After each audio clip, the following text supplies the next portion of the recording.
But when I teach everybody, I talk about one thing, and that's just right here. This is what makes this thing work, period. Anything you search for, what you're looking for is this. To be able to pick the strings when you want, where you want, how you want. And most people, they have the biggest problem, you know, because you're hearing something you want to play, and you got hands that don't work. So you sit down at this thing, which look at it. I mean, number one, it's complicated enough just looking at it. You know, it's like, what is all that? So if we take what I've done over the years through frustration and banging my head against the wall. One day I'd be playing that club and I'd sound great. The next day I'd come in, try to play the same thing and just was awful. Could not, you know, you're stumbling and fumbling. So what I've done is I broke it down and said, well, this is insane. All the other instruments in the world, they have specific ways to learn things. Like piano, you go in, they make you do all kinds of little kids. They make you do stuff you hate. With a steel guitar, what do? We call you, hey, buddy. There, now you do it. And that's how we teach it. But that doesn't really get you to the next level, you know, to get you to play a lick. But it doesn't get you to know, to me, I had to know why. Why do certain things happen?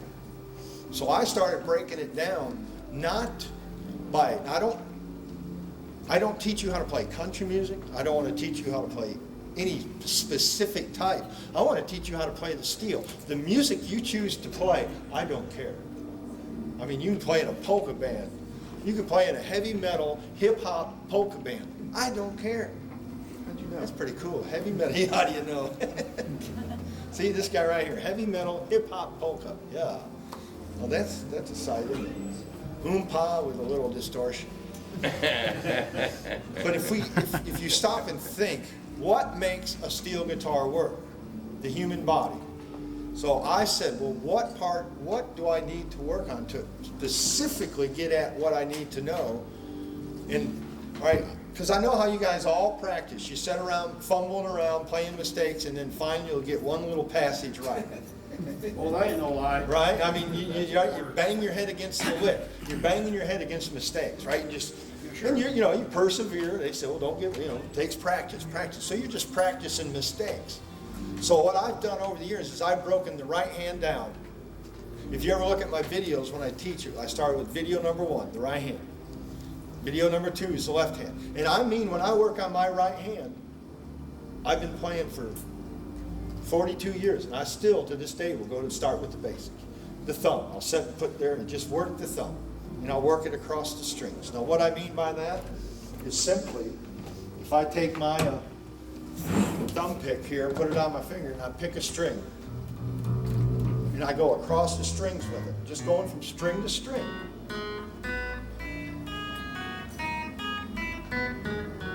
That's all I'm doing. As simple as that. So that's a starting point. At least you got somewhere to start where you know what the heck's going on. Because most of you start by trying to play a song. Right? You start by, you got a tablature, right? You got a song. Man, this is my favorite song. I got my steel guitar. I watched Bob play it. Man, that looks easy. I mean, how many you know? Yeah. Oh man, I heard that Jerry Garcia play that one thing, and oh man, I gotta play steel guitar. That looks easy. And as if you found it's anything but easy. And why? It's because it's not natural. Oh man, he's so natural when he plays that. He makes it look so natural. How? Because he worked at it for years and years and years until it became natural. Yeah. But I've come up with I don't care, pickpocketing, palm blocking, that's secondary. That's just how you stop the strings from vibrating. I'm worried more about first thing, they gotta vibrate. I mean, just, right, play something, go. Nothing. But now, it vibrates, we get sound, they work. So the better you can make it vibrate, how many of you seen it? Tones in his hands, the tones in your hands. Why? Well, that's what makes the strings vibrate. So they have to vibrate. So we'll go through the basic string groups. Singles. So if we just look at them by themselves, we'll talk about the singles. So we have the thumb, right? Just the thumb picking a string is about as simple as you can get. We start there, right? Okay? Thumb. And then what would be, so I would set and just work on my thumb without worried about it without trying to slide the bar, push the pedals or hit the knee levers. Don't worry about the volume pedal.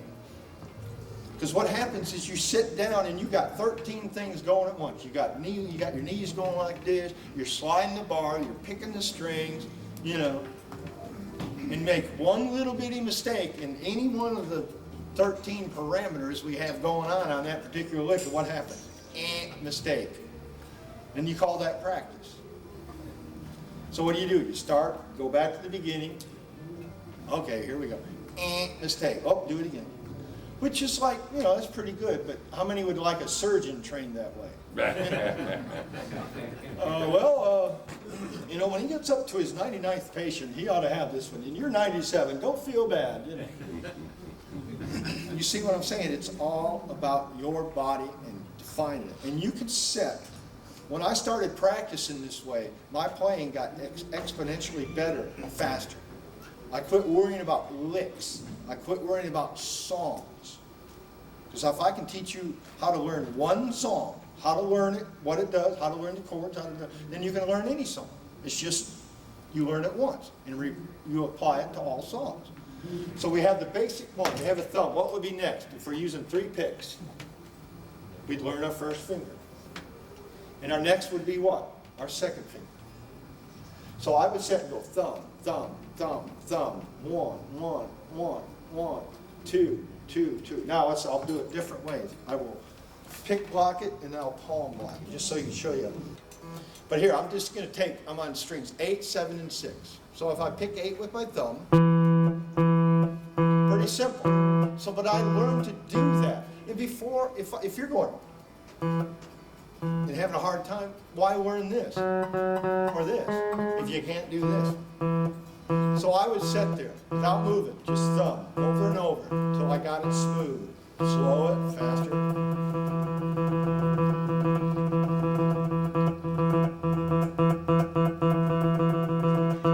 All right, that's just my thumb. So I would sit and work on that. And I'm talking aerobically. Once you learn a move, then you pound it into your body over and over and over until it's... All right, now my first finger. I got my thumb, I feel comfortable with that. I'm picking it solid. I'm not, you know, tripping or fumbling. If you're fumbling something, stop. When you're practicing, don't fumble and stumble. The minute you do a mistake, stop, go, oh, we got to stop this. If it's a mistake right in the middle of a phrase, then work on that little passage. Slow it way down. Say, what am I doing wrong? What's falling apart here? All right, I'm on my thumb. Now I'll do first finger. Now second finger.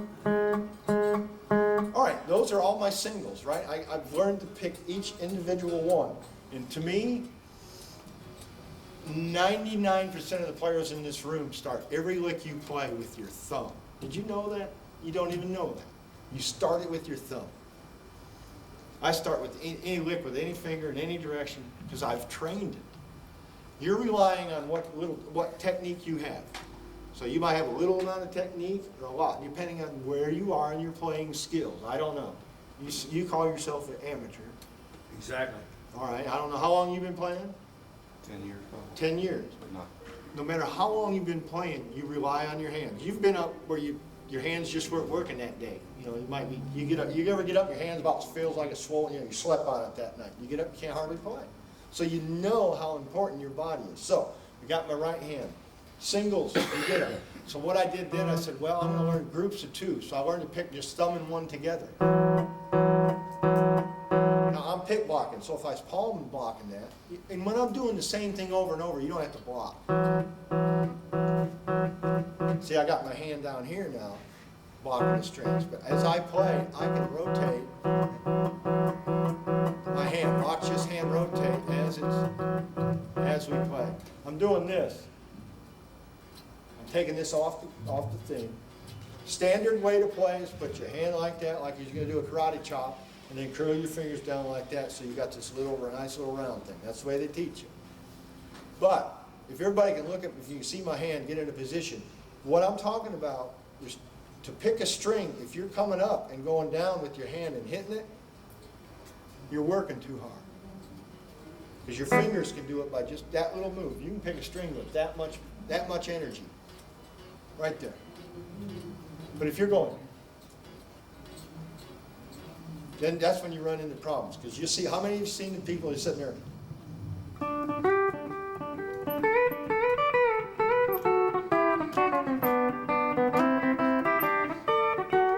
Tradition, all that bouncing. I'll play the same thing.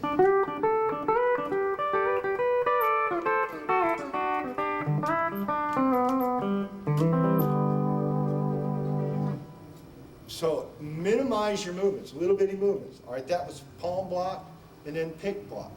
Both are legit. Work on both of them. It'll give you different things. Just quick thing on pick blocking. When I pick block, it's mostly because I want a certain percussive tone. Or I'm sorry. When I palm block, I want a percussive tone. That. So if I go pick block, palm block. Here we go.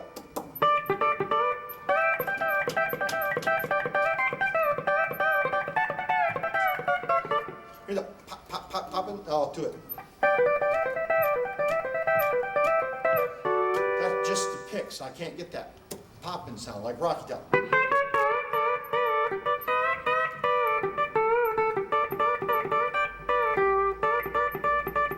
That's because my hand is popping the strings. Or if I want to do like like Blue Spanish Eyes, that.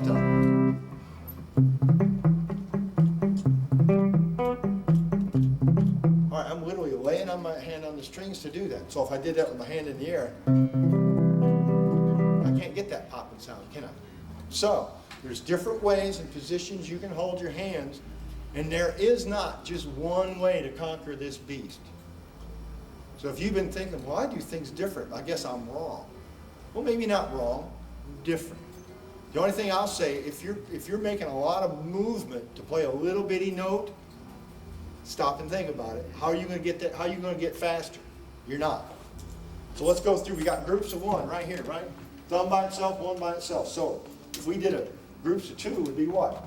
Thumb and one together, right? So just any two strings next to each other if I want thumb and one. Now I have any move. I could set my 3 fingers on 3 strings and do these without moving, can I? And the other one would be what? Thumb and 2 together. So you'd have the first finger there, and then you'd have 1, 2. So if we got 3 picks, a thumb and a first finger and a second finger, we have 3 individuals and 3 groups of 2, don't we? Because we can pick thumb and 1 together, thumb and 2 together, or 1 and 2 together. Most people only use thumb and 2. Because that means you got to move more. Because I can sit here and go, I can play thumb 1, thumb 2, and then 2, 1. Now let's just put it over 3 strings. See a C, 8th fret, strings 4, 5, 6. So if I go thumb 1, thumb 2, 1 and 2, I haven't moved my hand at all. I just played each one. So now I'll play each one, but between each one, I'll change chords.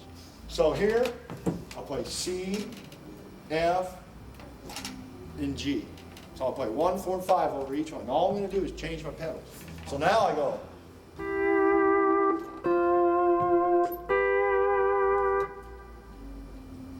And I haven't worked that hard. Now, if you play it with just 2 fingers, you'd be going. So I'm just sitting there without moving. And now I can move from, let's take a thumb move by itself, and I'll alternate it against the 1 and 2. In other words, I'm going to play this one against that one. So it'll be doom, doom. You do it all the time, I hope. So I'll do thumb 1, 2 together. So I go.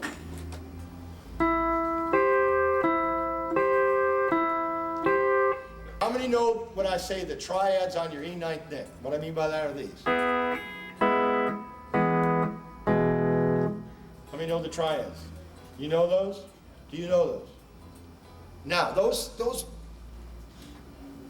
everybody say this. On E9th, we're talking E9th, 3, 4, 5, 6, 8, 10. 3, 4, 5, 6, 8, 10. What is that? Remember your major? That's your chord. Now we'll play 10, 8, 6. It's a chord. 8, 6, 5. Chord.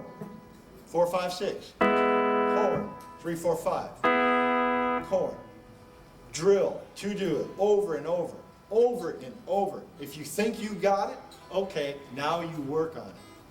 Do you hear that rule, Joe's rule? If you think you know how to make the move, now you can start pounding it into the machine. All right, so here it is. I would do this for. Now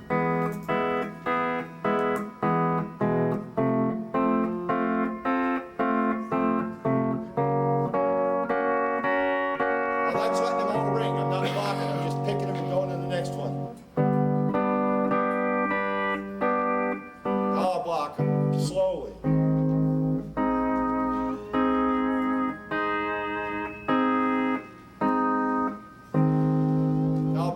Now I'll do it with a swing beat. That was just straight. Ba, ba. Now I'll go bum, bum, bum. Now why would you know I need to know? Oh wait, what did I just play?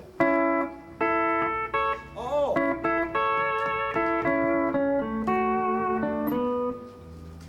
99% of the stuff you play is going to be. But I'm just going through those grips. So I go. All I did there was take my A pedal and go rant, rant, rant, rant. We're in A.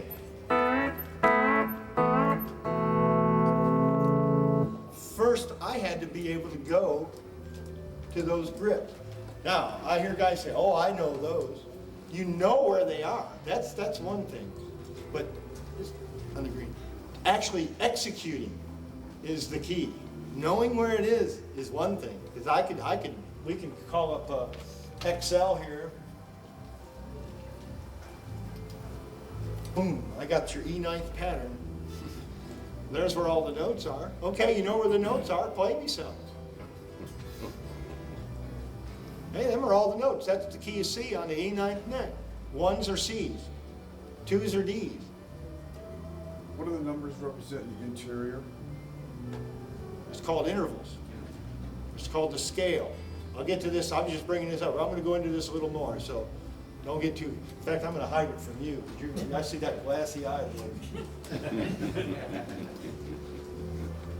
See, I'll make it disappear. Oh wait, where'd it go? It's just scales. When you saw that pattern, when I'm playing connected out, come from them scale patterns. But first, we got to get a right hand going on before we can go anywhere. I'm showing you where to go. Here's all the notes. Here's where the C chords are. Here's where the D minors are. Here's where the F sharp diminished is. But then your hands have to deliver. And what makes this thing so hard for everybody is very average hands. You guys got $10,000 worth of equipment and $2 hands. I'd rather have $10,000 hands and a $2 guitar, buddy, any day of the week. Because the hands deliver. The guitar, you can go out and buy one. You cannot buy these. You have to earn them. Period. I can't do it for you. He can't do it for you. You have to do it for yourself. And there's only one way. This goes in the seat, and you sit behind this thing for hours. How many have practiced 8 hours a day for more than a month? Every day? Used to. I have. I'd be divorced if I did that. I am. That's it. Works for me. But I know. I mean, see, but my day job is this guitar. Yeah, You have a day. I don't have it. My day job is doing this. I don't have no other. I don't know how to do nothing else. You know, my day. You know, and part of the reason I'm as good as I am is fear. Well, I'm going to make my living being a steel player. I better be good. I mean, number one, when I was in a band, who's the first instrument they fired? The steel guitar player, because they got bass, drums, guitar, and whatever. And the steel player is gone. But see, not me, because I could sing, I could do the harmony, I could play guitar for them on my steel. You know, so they couldn't get rid of me. Fear. All this comes from fear of not having any money. Of course, last year I made 10 grand, so I'm doing good. Yeah, I didn't get into this for the money, that's for sure. But you understand the concept of your body. So, singles, groups of 2. And then, my next thing is we learn to alternate. What I mean by that is we'll take the thumb, and we'll alternate it with the first finger. So if I wrote that out for you, an alternate would be thumb 1. Well, that's a simple little alternate. You go pick a string with your thumb, and pick a string with your first finger. But what I've learned is that to your body, all these little things you think, well, I could do this and this, so I can play that alternate. No, it's a new thing when you start adding components. Let's call them components. We got the thumb, that's a component. We add the other component called the first finger. It's not natural to do this thumb 1 stuff. So if I learn to go thumb 1, I've learned the thumb, so you learn that as a practice slowly. So I would sit and do that. Got it going on. Now I'll do it back and forth across the strings as a drill.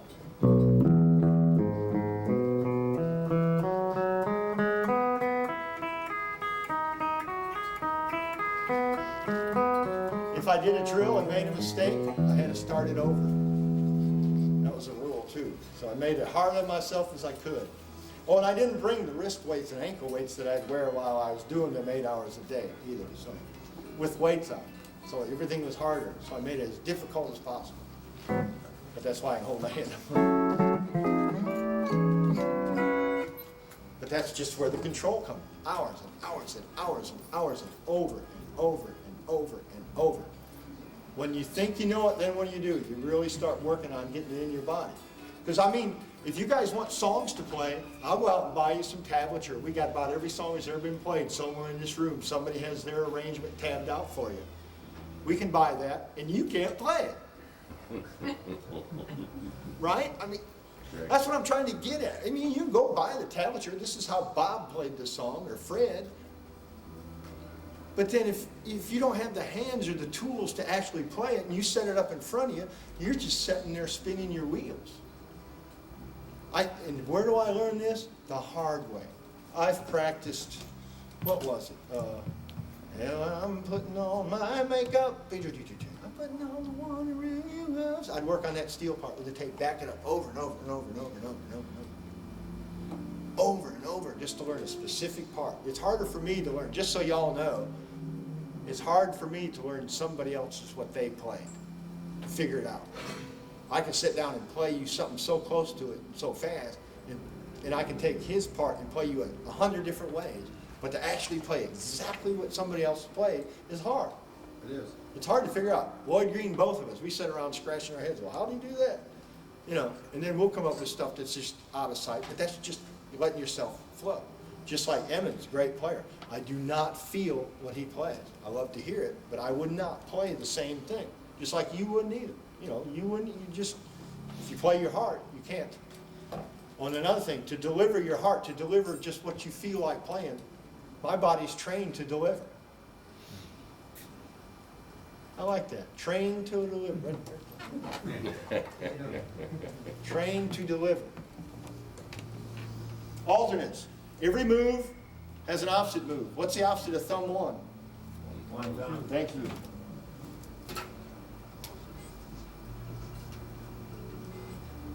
Another thumb. I wrote 2. So we got 1 thumb. Well, there's a move. Why is it different? Because it's starting on a different finger. If you start everything on the thumb, think about it. You start everything on the thumb, you've locked yourself into, you're giving up licks. You're giving up licks. I mean, how many people, most of you don't think this way when you practice or play, do you? You think about, on your mind you're trying to please your ear, right? You got this, I love that, the way Bob played, You're Cheating Heart. Oh man, I got to learn it just like he did it. Man, that's as hard as it gets. It's easier to learn to make stuff up than it is to copy. But copy is good because then you get an idea of what he's thinking, and just, it's all about training. But you can speed up the training process by doing drills. In your practice time during the day, when you practice your 2 hours every day, like you all do, I know you do. You divide, 30 minutes, you practice nothing but technique, nothing but, don't worry about a song. Just worry about I want to pick them triads. Oh man. All right, the next day, do that again. Oh wait, I'm getting better. And if you start practicing drills like this, you will practice more than you ever have. Why? Because you'll find yourself getting better. And there's nothing more to bring you back to sit down as if you see improvement.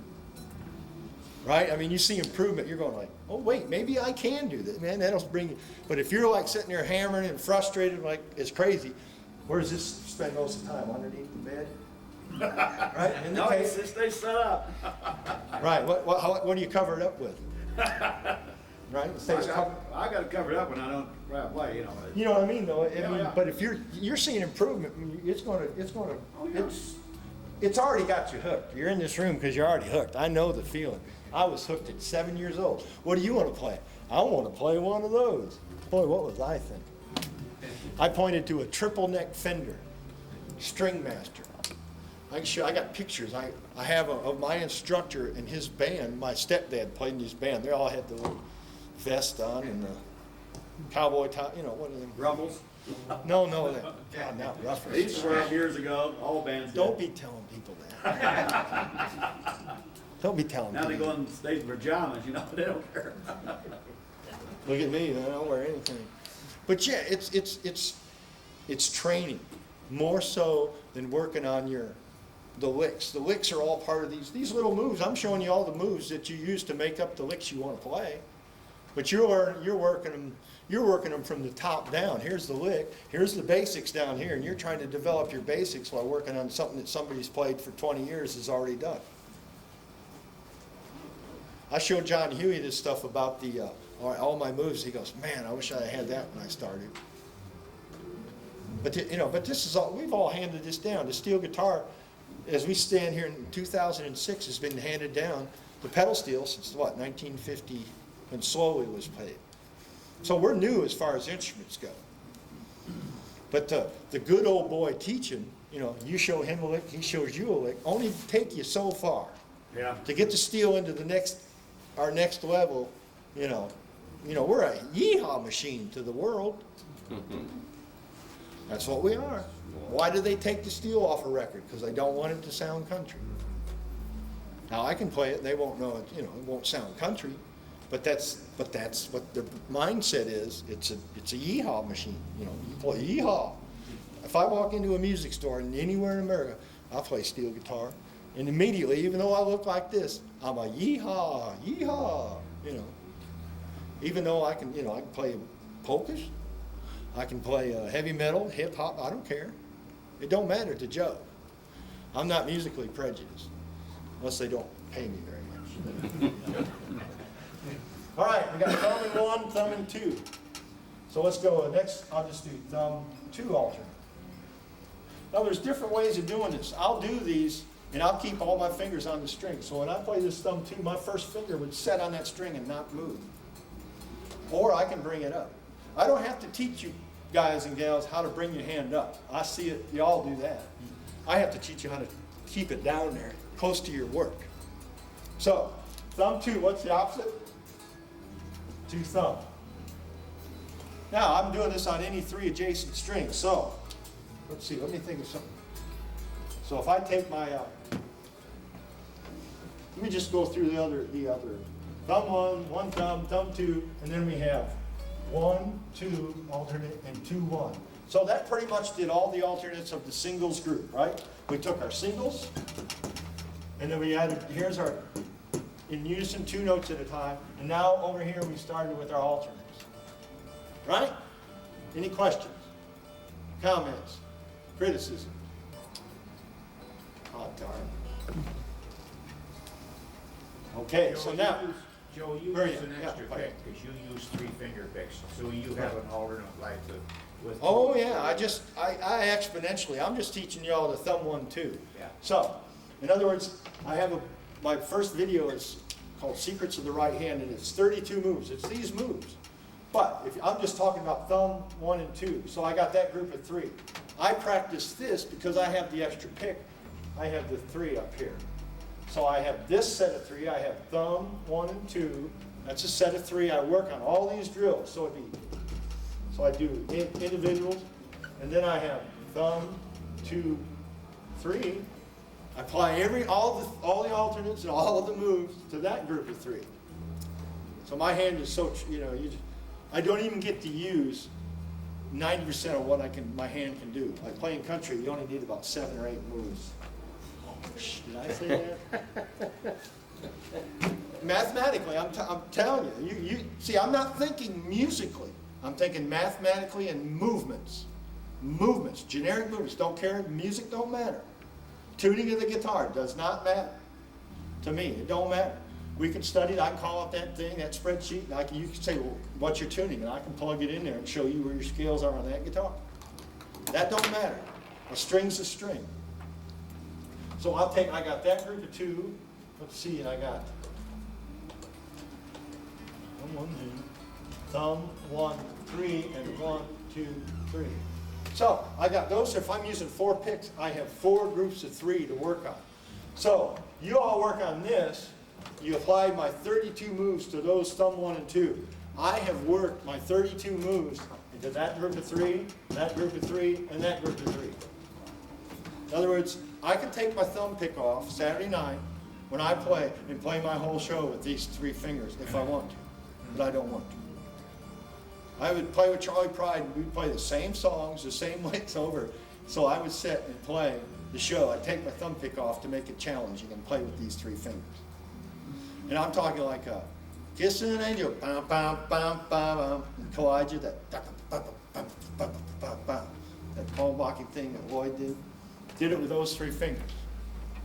Because I was bored.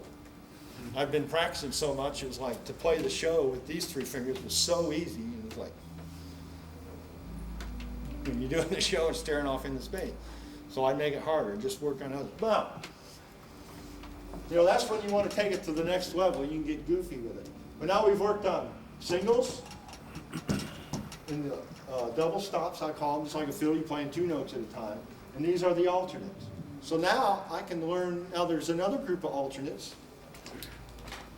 And a lot of this stuff is already on the internet at pedalsteel.com/joe/teaching.html, where I talk about a lot of this stuff. So, all right, we alternated singles. Now I'm going to alternate singles against doubles. So if I got a thumb, alternate against 1 and 2 together. Boom, ching, like that. So that's a move. So I'd work on that over and over. And then I'd work on the opposite of that, 2 and 1 against the thumb. So that's it, just over and over, 2. So I got thumb 1 and 2 on, so I'm going to do my first thumb 1, 2.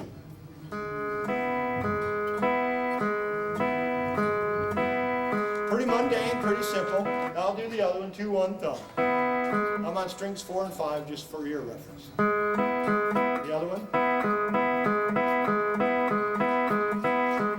Now I'll just do something now, just to show you where this goes. I'll take my alternate. Here's my scale, G scale.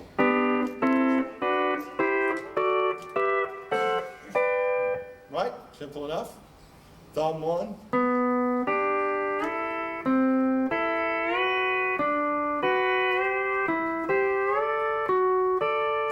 So I'm going thumb, 1, 2, some kind of move. Whether it be a pedal, a slide. Still that, all I'm doing in my right hand is thumb 1, 2. Everybody following me? But watch this.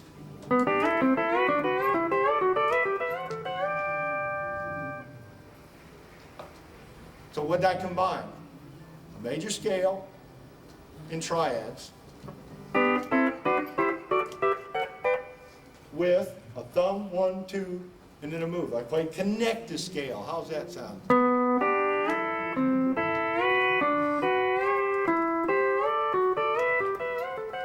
So if I end the song, C.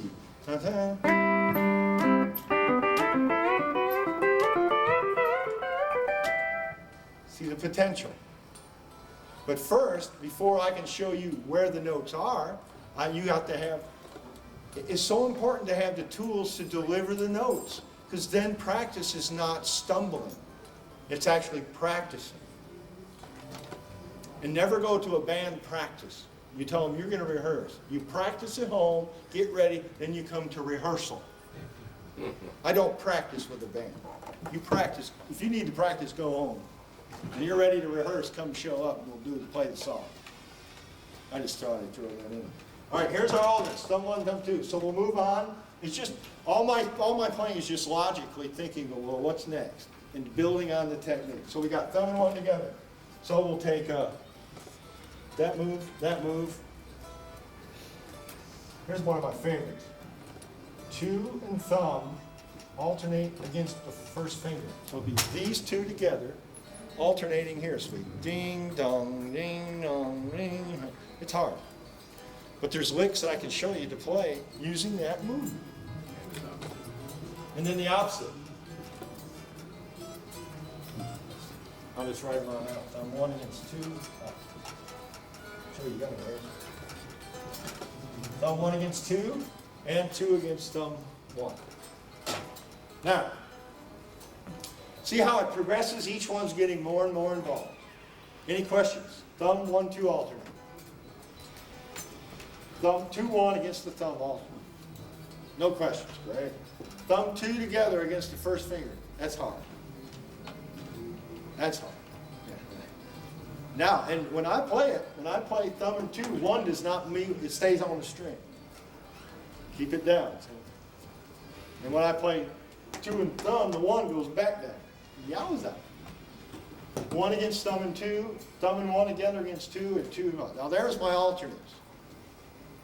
We've went through the singles alternates, and now we've added the other split. Any questions on alternating your fingers? Put your strings on. I want to see you on 10, 9, and 8. Just 10, 9, and 8. All 3 fingers right there. 10, 9, 8. Ready to play. All of you on your last 3. If you got a guitar, just sit on the strings ready to play. Don't even move. The last 3 strings on your guitar. Ready to play. Nope. Sit on the strings. Don't move. Ready to play. Right there. Just sit right there. Perfect. All right, now that's a starting position for me. I start with playing with my fingers on the strings. Most of you start with your fingers in the air. 1, 2, 3, go. And you hit the strings with your hand coming down, right? That's how I start, right there. And where your hand. So if I told you all to hit all 3 of them together, just set your fingers back down. Slowly, slowly. I can play a lot faster than you. You can't show off with speed. I'll tell you that. These 3 right together. 1, 2, 3. 1, 2, 3. You sit there. Now I want you to pick the strings and set your fingers right back down. Do it again. Slowly, slowly. Music. Music's not.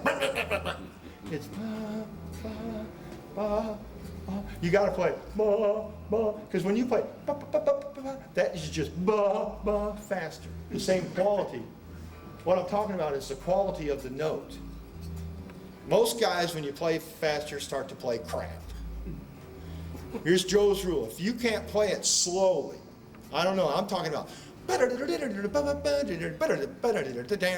you can't go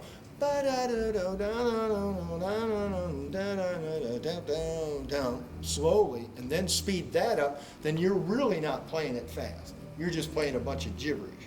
You're just, because it's fast, it covers everything up. Not to Joe's ear. I can hear all the little dinky dinks and doinks in there. Just like when you slide your bar up the strings, and you see the guys, they're sliding their bar, and you see their hand do this. Look at that. Right here. Watch my hand. Watch. Now, this is music. Now, we're playing music. Now, when I go like that, freeze it. Have you ever put your bar on the strings like that and strummed it? I can hear when you do that for that split second. I hear that, ooh. My feelings go, ooh. You know what I'm saying, though? That bar should be like a machine, straight, unless you're doing a slant. Or you got to tune up to the bass player. Oh, real quick. Which I've done. I played on my new CD. I did fix things on the fly, because it saves time. Okay, we've done those alternates. Now, my favorite thing that I do are my rolls. Most people have been trained to use thumb and 2 for all speed picking, right? Thumb and 2, back and forth, with a slide or everything. Thumb and 2, everything. That's all you use. I use thumb 1, 2 in the same mindset. In other words, where most people play thumb 2, I can play thumb 1, thumb 2 as alternates. So what I do there, I combine two alternates and put them together. Well, let me let you hear that. So if I go, so most people would do it. In other words, you pick with the thumb, pick with the second finger, and you're bouncing every time. Watch. This is traditional palm block.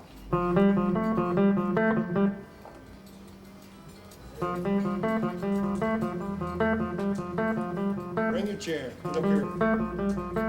Now, when I do it, watch.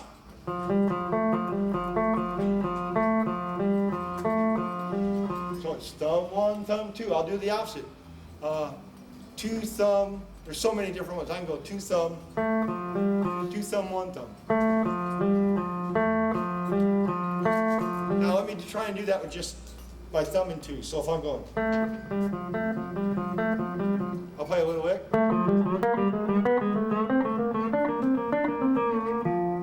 Oh, let me try that with just 2 fingers.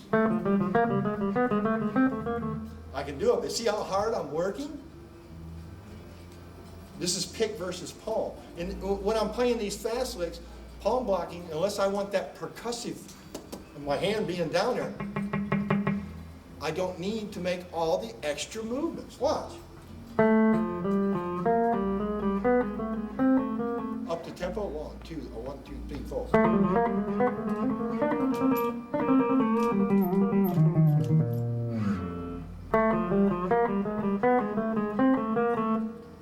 Are you seeing the potential?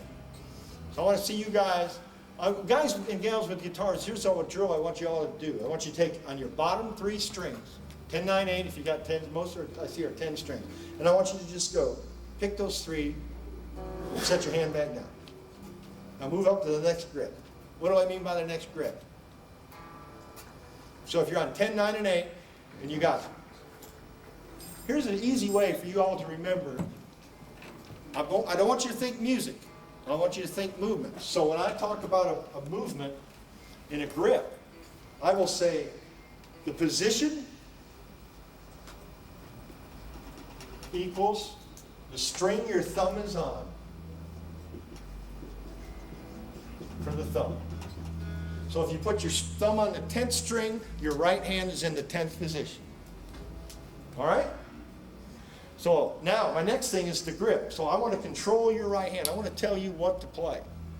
So I got thumb, let's see, thumb 1 and 2. We want to play it on 3 adjacent strings. So if I told you that's the 10th position and it's a 0, 0 grip. Position is what? String the thumb is on. This first number is 0. How many strings are you skipping between your thumb and first finger? How many strings are you skipping between your your first finger and second finger? Boom, 0, right. So if I told you to play a 0, 0 grip in the 9th position, do it. Are you with me? See how easy I've moved your hand, not musically. So I can command your hand and say, all right, I want you to do a thumb 1, thumb 2 alternate in the 8th position with a 0, 0 grip. Who can do that for me? Who understands what I just said? You see what I'm saying? Now, we haven't even talked about any song or anything, but you saw me utilize the movement. So yeah, I know you want to be able to do that. I know y'all want to be able to do that. I told you how to do it. It's up to you to actually implement it into the body. You implement by repetition over and over and over. When you think you got it, that's when you start on it.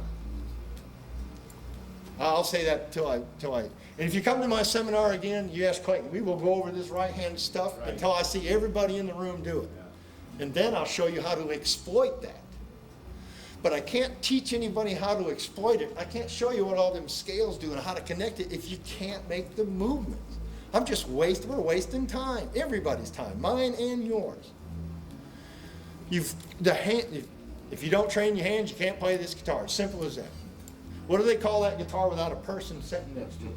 Furniture. Right? I mean, anybody got any biscuits? They're great for cooling biscuits. You can slice cheese. You only get a little bitty piece, but it'll slice it. And I recommend, if you do use it as a cheese slicer, to change strings right after that. Just a little point to keep right down. All right, so we've got a 0-0 grip.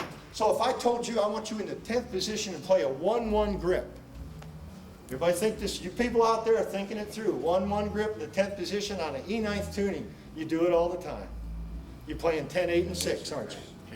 Now, if I told you to play a 1-1 grip in the 9th position, boom, it all just moves up one, doesn't it? And so now in other words, I've got you controlling your hand and not thinking about music. So when you're playing along, you go, well, I need a 0-0 grip. Just, boom, you just hit that. You don't go, well, I got to hit this, boom, this chord. Because we can learn what the chords are underneath our hands. But it's easier to learn everything with hands that are sort of working. You already know that. Because you've already, how many have been so frustrated, you walked out, you went, I can't, it drives you nuts. Been there. Of course, 10 minutes later, I was right back for more. Yeah, you just can't give it up. So I know you all got the obsession, you're here. But now if you start training, I guarantee you, you won't need another seminar if you start training your hands. Because there's plenty of tab with all the songs you want, but if you got hands that can play it, you can learn exponentially.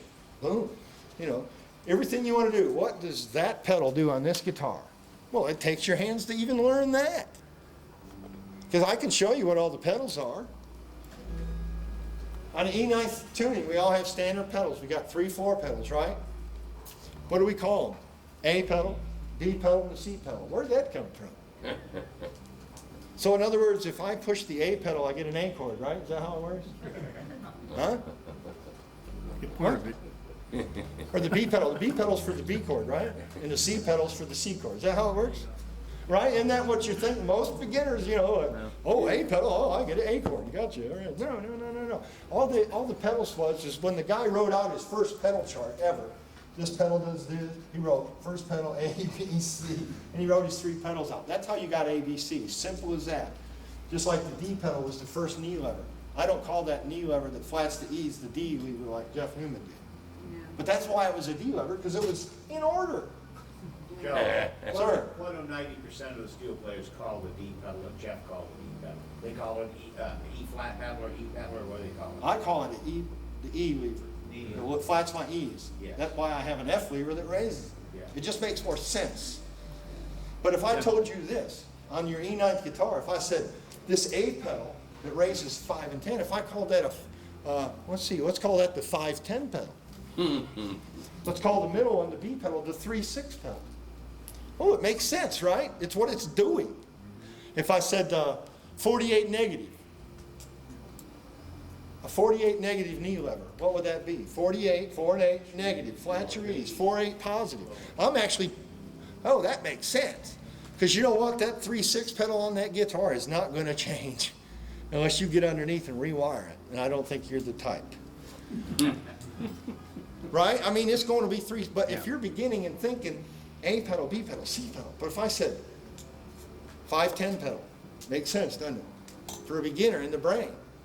3-6 pedal, it works 3 and 6. 4-5 pedal, oh, it works 4 and 5. Makes it a lot easier. You give me an E9th guitar with those 3 pedals, and I can raise and lower my E's, and I can play any kind of music all night long. That's all I need. Everything else is just groovy. Just whatever. Okay? So we got our grip. So if I told you to play a 10th position, 10, a 31 grip in the 10th position.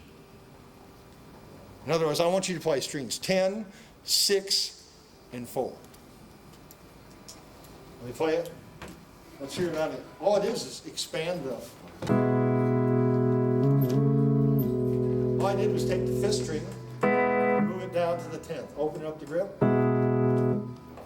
All right, everybody see this okay? Now what I had you do is play strings 10, 6, and 4. So we're in the key of C. Everybody with me? Type of scale is a what? That's this. The major scale, the tuning is down there, E9. So if I told you that every one you see on there is a C note within the squares. This is numbering the frets, 1 through 12. Any questions so far? So if I take this, this is the intersection of the first fret and the 10th string. Right there on your guitar. Where's that at on your guitar? First fret, 10th string. First fret, 10th string. It's right there. Okay? Everybody. It's simple as that. That's all this is. So if the note is tuned open to what? Your 10th string on an E9 neck. B-boy. So if I go up 1 fret from 0 to 1, I got a C note, don't I? Our key is C, so 1 is C. Everybody follow me so far? So what's the second interval in a C major scale? What's re? Do, re, D, do. So what's next? 3 is what? 4 is what? 5, 6, 7. Okay. So let's look at the 10th string only. Isolate your look on the 10th string. See it down there? See the 1, 2, 3, 4, 5, 6, 7? So that's do, re, mi, fa, sol. That's on one string. Boom, boom, boom, boom. It's a whole step, half step, whole step, whole step, whole step. Starts over with a half. Any questions? That's where the C scale is on the 10th string. Look at the 5th string. Is it the same? Go figure. Isn't that amazing? So, if you understand one string, just look at the 10th, forget everything else. Look at just the 10th string. If you understand how a scale works. So what I'm going to do now is this is a C major scale pattern. But if I come over here and tell the computer, use key, I'll hit a 2. 2 is C sharp. I will go back. Oh boy, what happened to our pattern? Everything moved up one, didn't it? But it's still the same pattern, but it's now in a new key.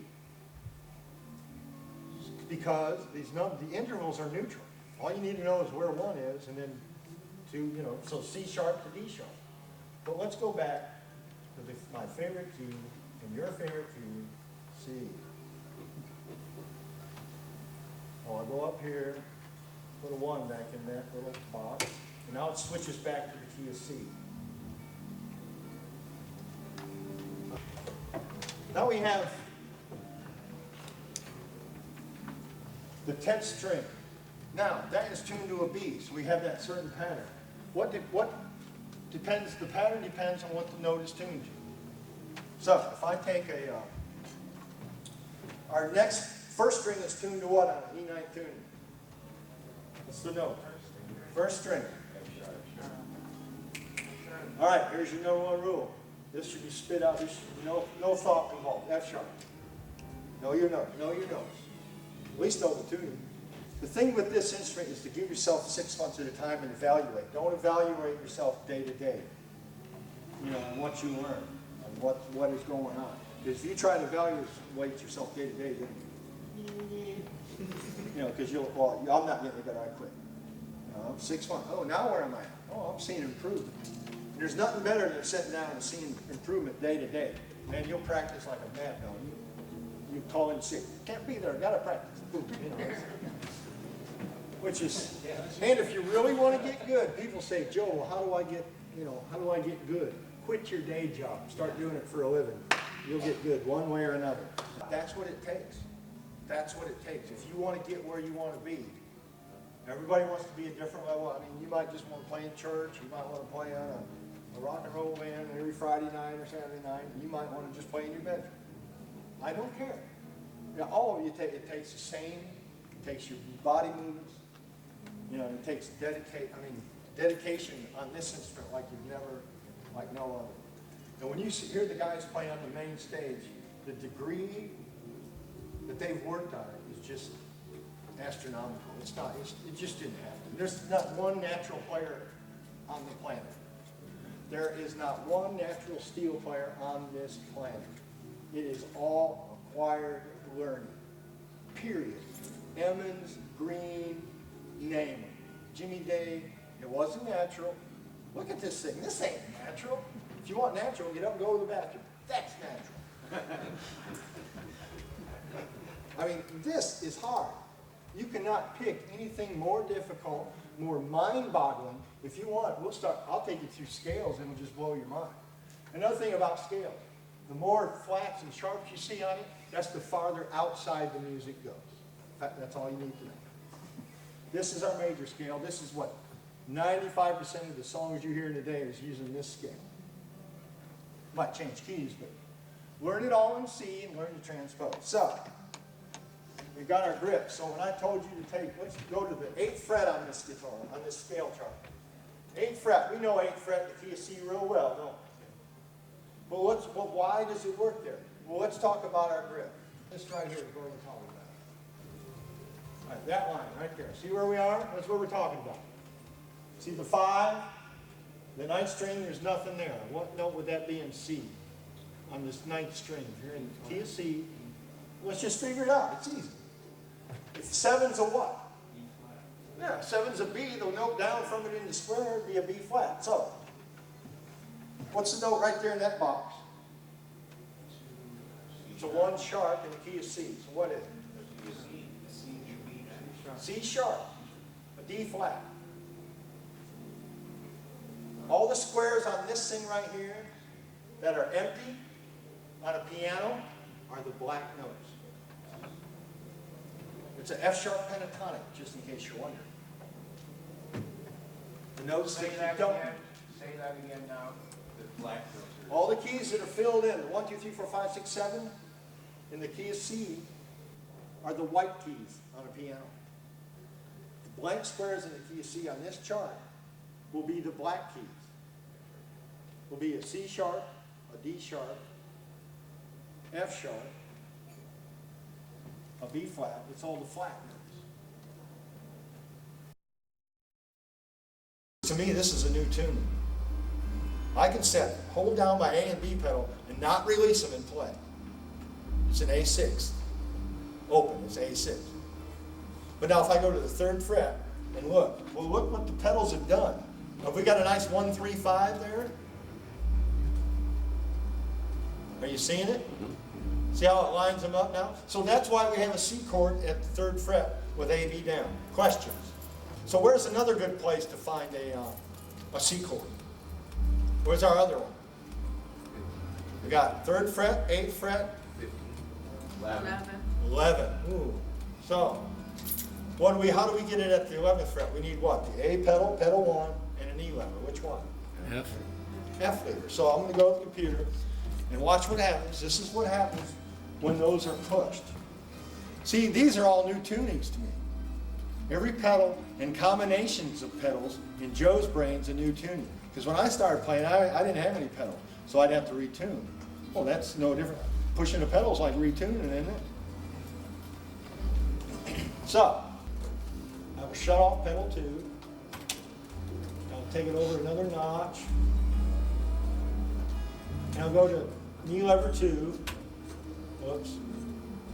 The other knee lever 2. Push 1. Now it's hitting the knee lever. Back. Now you can't see where it says pedal 2 because see where it says K2, just so you know it is there. Now this is when you have this pedal and this raised, your F lever. And this is what happens. So let's go to the 11th fret. That's where we're talking about. You see the 1, 3, 5s all lined up again? Well, this is a whole new tuning to me. I can set and play licks for you off that right there. How about if I said, what did we have? Some of our moves. We had a thumb 1 alternate and then a thumb 1 alternate. Where can we use a thumb 1 alternate on this fit? Well, we can use it anywhere we got 2 notes together. Right? I can go da da da da da da. There's a lick. They're all C notes. They're legal. But what is this? I got the F lever engaged and the A pedal pushed. I call it. It's like a C sharp guitar. Because what is the chord open? C sharp. What 3 chords do you have on your major triads? On 3, 4, 5, 6, 8, and 10 at the first fret. Oh wait, no, open. Open, what do you have? You have what? No pedals, what's the chords? All right, E chord. Everybody follow that? When you push your pedals down, the same strings, what's the chord now? A. All right, so if you got your A and F lever, what's the chords? C sharp. So you got all those chords right there on 3, 4, 5, 6, 8, and 10. And now, nothing says you have to play the close. We're up here at the 11. So I can play this 5, 1, 3, 5, right? Well, there's a 5, there's a 1. Gee, there's a 3 down here, so I can play that grip right there. So that's a 21 grip in the 8th position. Any questions about this chart? Those are the notes, the scale there in the middle. Yes. Now, for you, I'm going to go back to no pedals or nothing. Just look at the key of C on the E9th tuning on your guitar with no pedals. All right? We'll go back to that. You get my mouse. This is with the E flat, knee level. flat. No, this is with the A pedal and the F knee Oh, level. raise knee.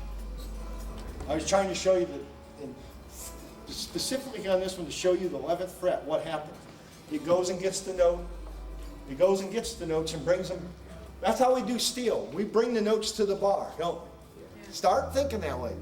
The pedals bring the notes to your bar. So if you're looking down, you say, well, I want that note right there. Oh, okay. Hit that and brings it here. You don't have to go up and get it. Okay, there's no pedals activated. All right, now that's a C major scale pattern across one octave of 10 strings of the E9th tuning. When I say interval, an interval is the distance between two notes. So if we have to have a starting point, on this scale, our starting point is a C note. That is no pedals. That's just your basic. You should memorize this pattern. This should be like. And then it tells you where all your notes are, what they are. It's key of C. Because if you have this set up in front of you, you can tell what note you're playing, no matter what key you're in. Because if you got this, and you're saying, oh, I got this note, boom, that 3. Is that with your pedals? No pedals. This is the open tuning. E9. Okay, all right, I'm thinking open. You're not showing the open position, you're starting at the first fret, okay. If you want open, just go up here to 12. It's the Yeah, same okay, thing. Okay, I was thinking you would start open. I'm just trying to, you only need to learn it. You only need to learn one octave to know that it repeats. This, You're I can starting take at the this, first. I can take that 1 and make it a 13. Yeah, okay, yeah. I can make that 12 and make it a 24 or a 0, okay? It's not starting at the first fret, it's starting at the nut. I was thinking you start. I'm starting at the first You're fret. starting at the first fret, that's What? where it was thrown. This is the strings, Yeah, this is the frets. yeah, okay. Open, it's right here, Yeah. same thing. I don't need to write it twice. 0 and 12 is the same. It's just the octave separated. So this is starting at 0, Well, he ain't showing you. isn't it? If it's open? What's that? Fret 1. Where's fret 1 on your guitar? Point it out to me. That line. That's where it starts. Frets? I don't see any 0 fret. Right, I understand, yeah, okay. First fret, second fret, third fret, fourth fret, fifth fret. Does the steel guitar have frets? No, it does not. It has lines.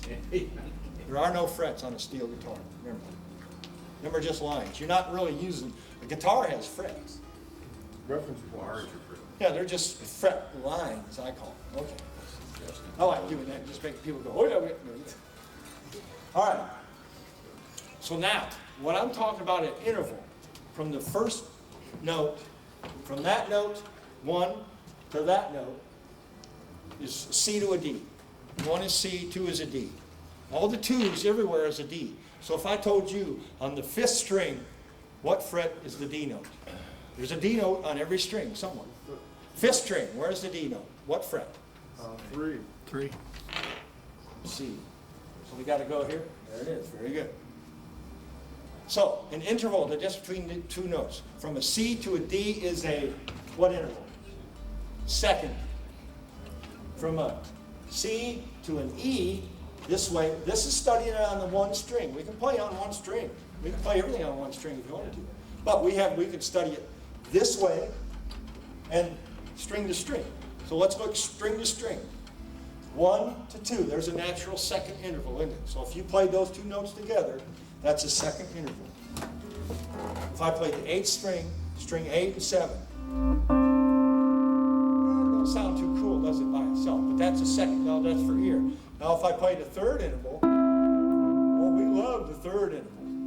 That's 90% of our music are major thirds and minor thirds. It is no secret. So, if we have that, from that note to that note, from a C to an E is a third interval. From a C to a D is a from a C to an F, that distance. In other words, from this note to this note is a fourth interval. The distance between two notes. So, from a C to the G is a fifth interval. Making sense? So from a C to a, let's listen to them. Let's listen to the intervals, just in our heads. I played you the second, that was sort of, if I played it in another chord, you'll do it. So I'm just going to play a C and a D. Second interval. Third interval, C and an E. Fourth interval, C and a, yeah, very good. Fifth interval, C to a G. Heard that all the time, don't you? C to sixth interval is what? A. C to an A. Seventh interval, B. C to a B. So that'd be like octave. So there they are.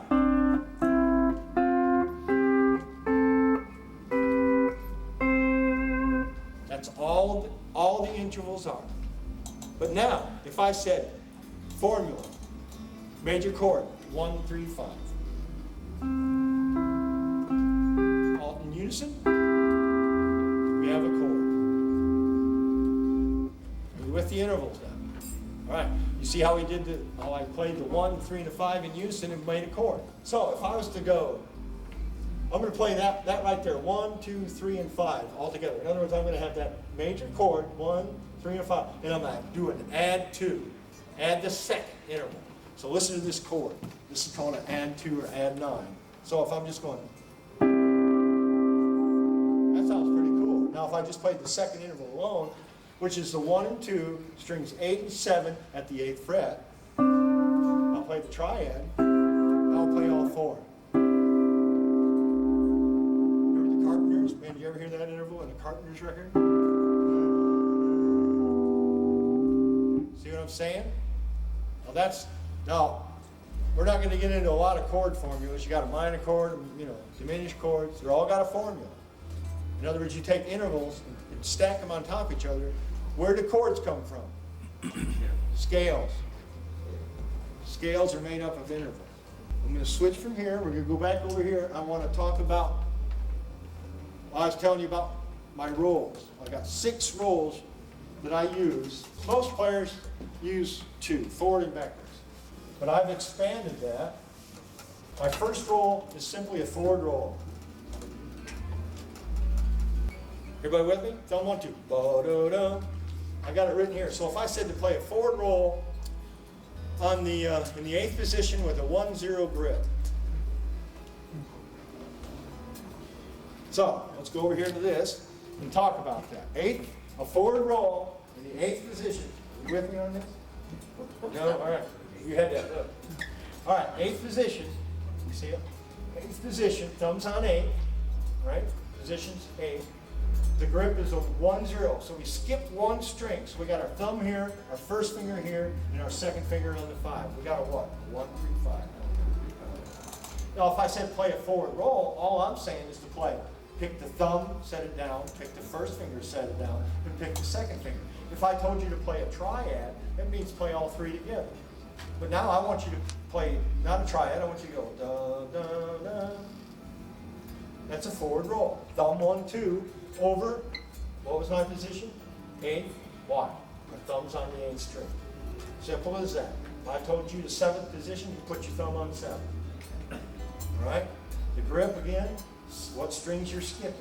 So we're skipping 1, where thumb's here, we skip that string, we put our first finger there. the next one between the first, we skip 0, so it's a 1, 0. So if I come over here and write string, these are 8. See, 8, 7, 6, 5. These are strings. So if I said thumb, 1, 2, and this is the fret, 8th fret. String 8, the thumb top. Grip. Position 8.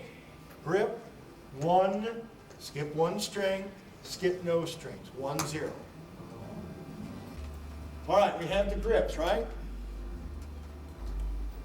So that plays a nice triad. But now I've gotten that grip, but what I want you to see is that I can take that grip and play it as a roll.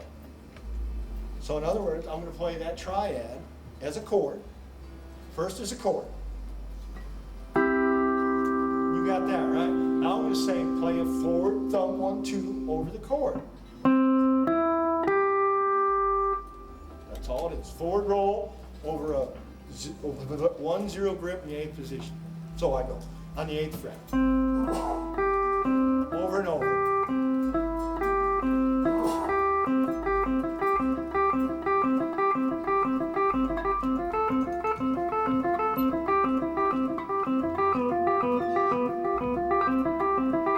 So all I'm doing there is going from C to F to G7, and I'm still playing a what? What's the movement? Forward roll. Oh, gee, where'd that come from? Forward roll, right? What did I do? I changed the rhythmic figure that the right hand played. I'm still playing a forward roll. I'm still on a 1, 0 grip in the 8th position at the 8th fret. Now I'm going to hit the A, B pedals. I'm going to go to the 3rd fret and play the same thing on the other C.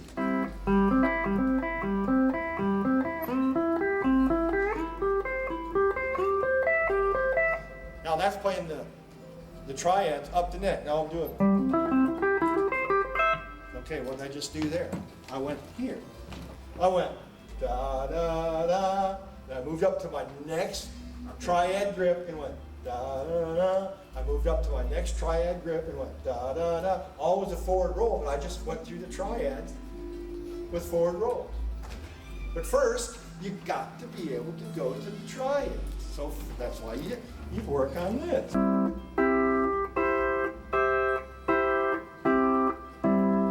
Okay, I can make them. Now I'm going to apply a forward roll to those triads. Do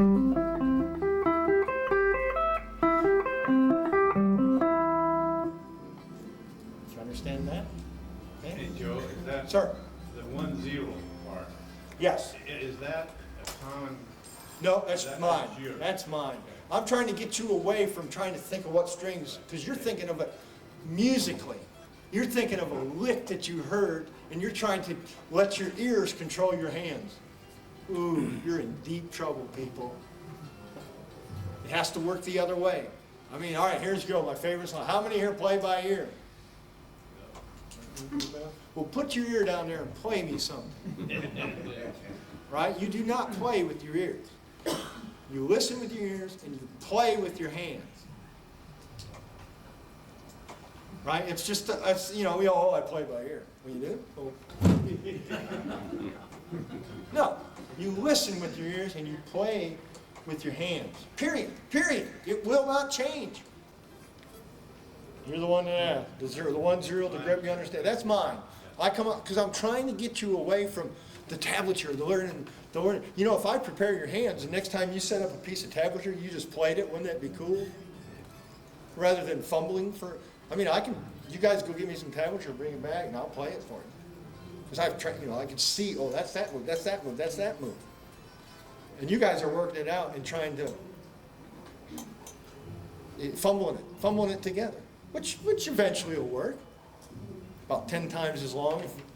It takes about 10 times as long to learn.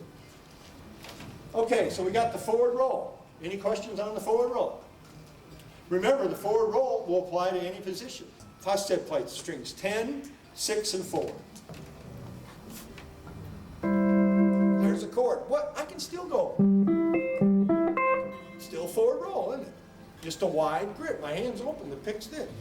So if I could do a forward roll on one string, all 3 picks on one string.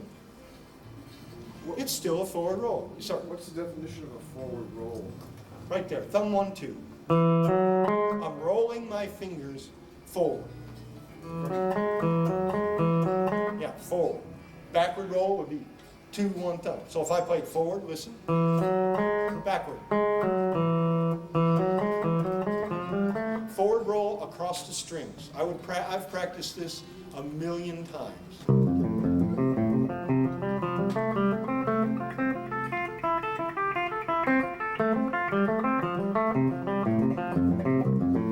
Backwards. Across the strings.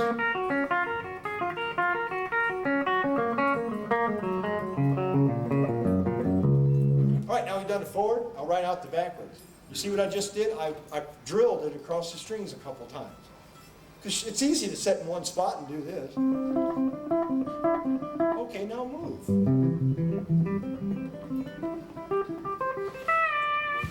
Oops, what happened? The bar moves. All right, I got the forward. Let me get rid of this. And what I do is, now, remember I told you you learn to start things on different fingers. So, my next forward roll is a forward roll starting on the first finger.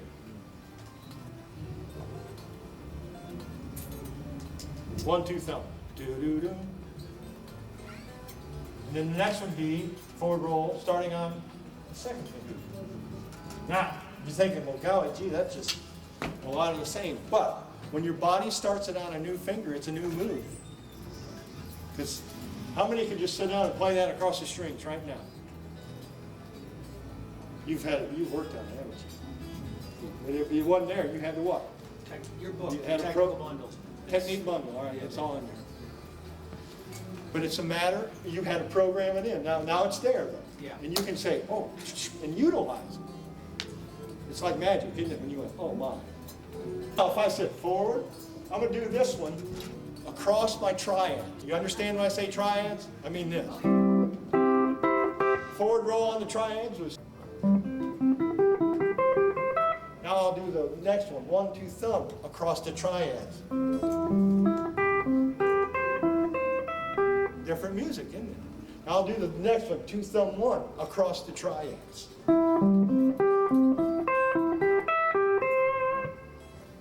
Now I'll stand in one position. I'll play strings 8, 6, 5, play the C chord, and I'll play first the first one, the second one, and the third one, right in a row.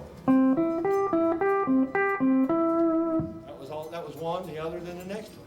Now that's how trained my hand is. Now, remember what? Which direction? Forward. Okay? And all I'm doing is showing you the forward roll, because if I was to write the forward roll out across over and over, let's say thumb, 1, 2, thumb, 1, 2. This one, right? Same 3 strings. Whatever 3 strings, we don't care. We're just going to do, over and over. Repeat it, repeat it, repeat it. All right, there's the forward roll, isn't it? But if I said, okay, let's snake out these 3. Well, look, there it is. It's still the forward roll, isn't it? But I said, okay, let's do these 3. Well, there's this one. But if you do it over and over and over, it's still a forward roll. Forward, over and over. So if I went C triads, up the neck. So I'm going.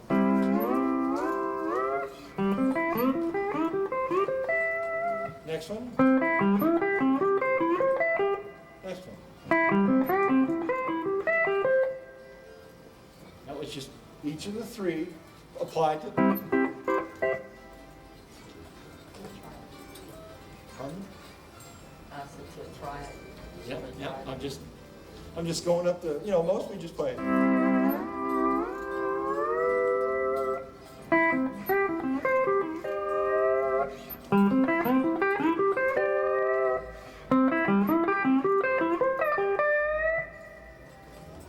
I can just go for days. You guys can, I can teach you all my licks, and then I can just go home and make a whole new batch. I mean, my hands can just go in any direction. Now, we got forward, what would be our next? Backward. So we take the backward roll, do these in red. Cool. And go 2, 1, thumb. Backward roll. Everybody with me? Huh? That's kind of cute how you write that out, thumb 1, 2, and then you draw the lines through it, and it all comes, You know, it's still, all you're doing is putting the starting point in a different In position. different- But once you're going over and over and over and over, it'll start all running again. Yeah. But when you move it across the strings, going string to string, you really notice the musical difference. So, we got that one. 1, 2, no, and 1, 2. There's our 3 backward rolls. That's right. Red's backwards, black's forward. Now, just look at that. You guys have got guitars. Put your fingers on 3 strings and just play those rolls one at a time. So if I went just any 3 strings, open, all right, I'll go.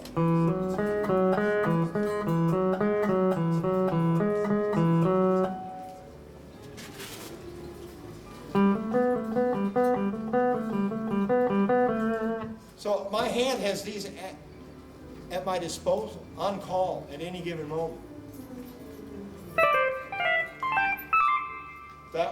That move right there, da da da, on strings 3, 1, and 4, key of C. And I play it. But where am I? I'm starting with my first finger. That's what'll make it hard for most of you, because it's new to start a lick with your first finger. But if I go, oh, have we heard that before somewhere?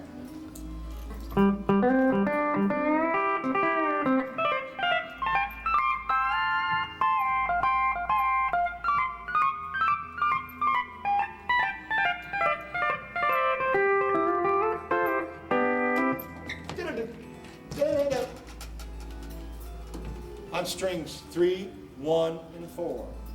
And all I did was go to my triads, C, C, C, C. That was palm block, the last one. So here's pick one. Ooh, that worked. Anything coming in, when you're coming in, this should be no stress on your wrist. In other words, none of this. That's all. None of this. Okay. Not too, yeah. You don't have to hold it up, but let it be natural. In other words, if you're at your guitar, you don't want any torque on your wrist backwards, because you'll get carpal tunnel. Yeah.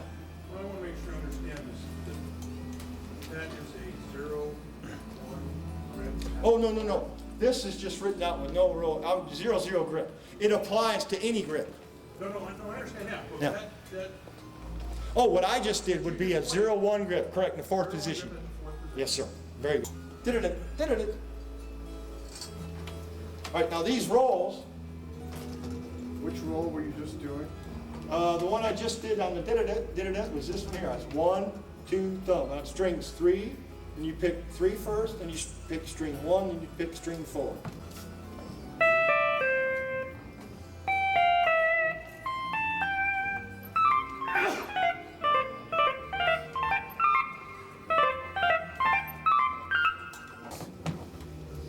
Any questions about the forward rolls, or all the rolls, forward and backwards? Everybody see how starting it on a different finger will give you new tones, right? It has to. I mean, there's a different note under that finger. Do the backward roll. I don't, you didn't do that. Okay. All right, I'll play the backwards for you. Let's see. I will do them first over our triads, okay? Over our C triads. I did this forward, right? Now backwards.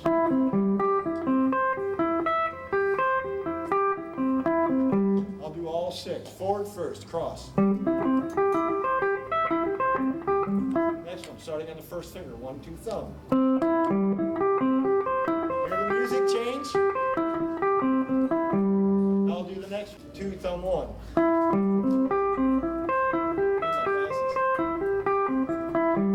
All right, now I'll do the backward, the 2, 1, thumb.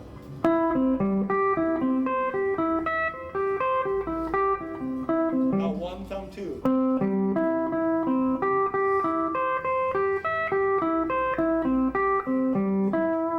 Now the last one is thumb 2, 1.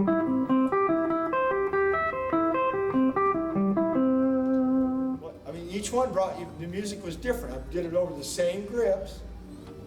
And now I can do it, I'll go across, but I'll change so be. Forward roll.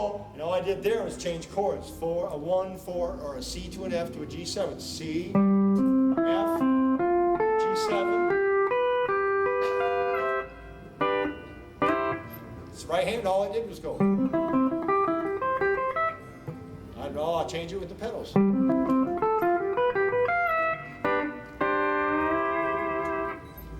you talking about this one? Yeah. With this one. All right, I'm going to tab that out for you right here. We're only working on strings 1, 2, 3, 4. All right? So,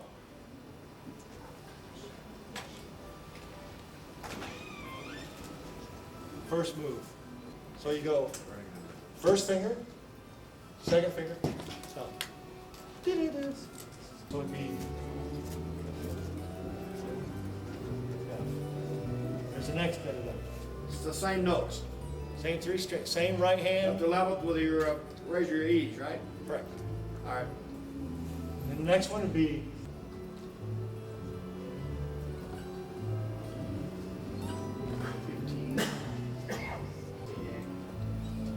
Right. 15B. First finger, second finger, thumb. First Oh, finger, you second finger. raise your third string up on the 15th. Just play your C's. That's all you got to do. Don't even think about it. Just go C, C, C, like you would. Because if I say 8th fret C, 11th fret C, 15th fret C, and then we go to 20, which is up. All right. So if I play those.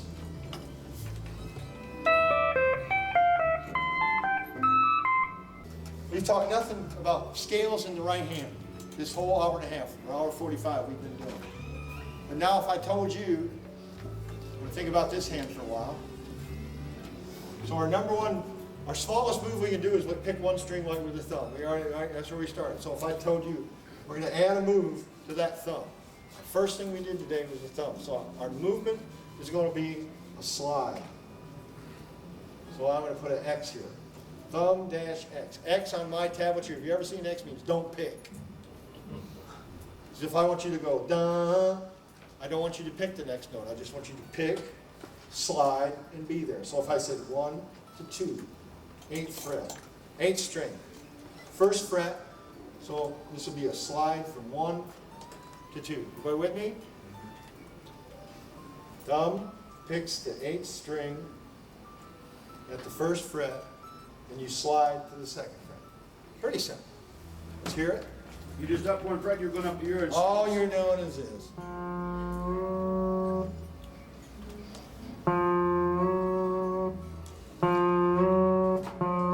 That's it.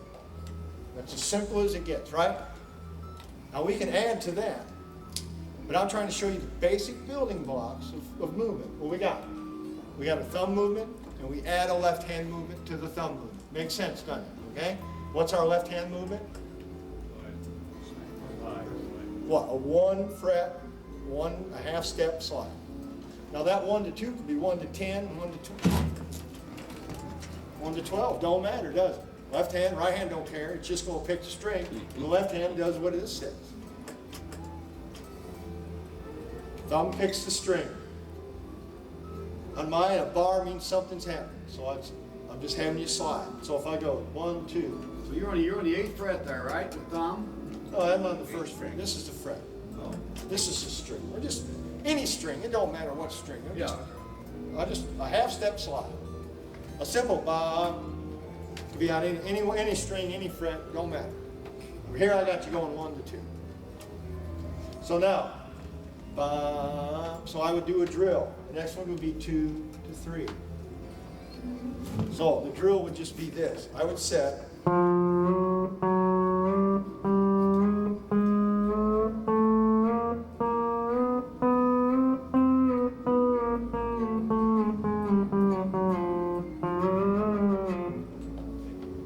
But you see, simple move. Now, so we work on that with the thumb. And then we work on a half step slide to the first finger. String, don't matter. I'll do my 12th string. Don't matter. Now we work on the second finger. Now watch this. Thumb one, thumb slide, one slide, two slide. Oh, that's a forward roll with all the slide off of each finger. I'm combining right hand techniques with the left hand. Let's not get too far ahead. Let's just take thumb slide. Where would we use a thumb slide?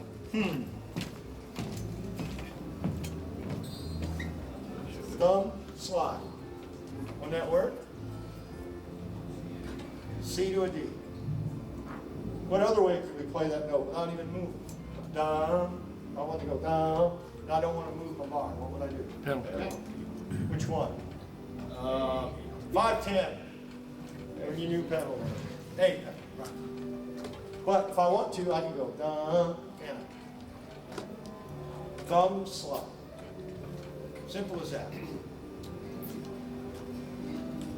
Now if I said I want you to learn, here's a new drill.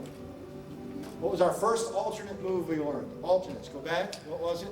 We added the thumb and alternated it with the first finger, right? Just thumb one. Simple as it gets, right? What if I told you now we take thumb one alternate. There's our move. Do, do, do. I'm going to add a move. See, I'm doing this. I want you to see me adding moves to the moves. In other words, we got a right hand move, and I'm going to add a left hand move to it. Thumb, slide, one. So I'll write down. I'm going to add a slide on the thumb. Thumb, slide, one. It looks like that. Now this can be any, I'll just write 1 to 2. This stays on 2. This is the fret, and that's the, let me write the fret in green. That'd be cool. It'd be like Christmas. All right, there it is. But I've taken a thumb one alternate. Let me reference to your ears. Now I'm going to take and do a thumb one alternate. Here it is. Strings 8 and 7, first fret just for reference. Doesn't matter where you do it. Thumb one alternate. And I'm going to add a half step slide to the thumb of a thumb one alternate. Thumb, slide, one.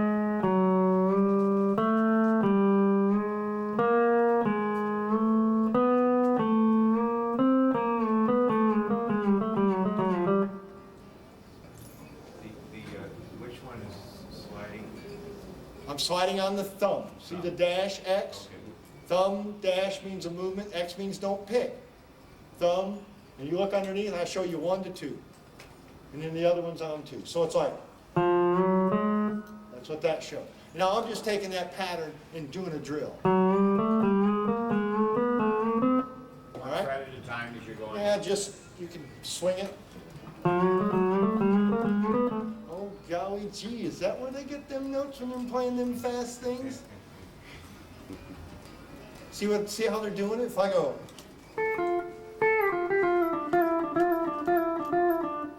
alternate move with the pedal bend in the middle, hearing it? If I slow it down, it's not quite so complicated. But if I go, now you play.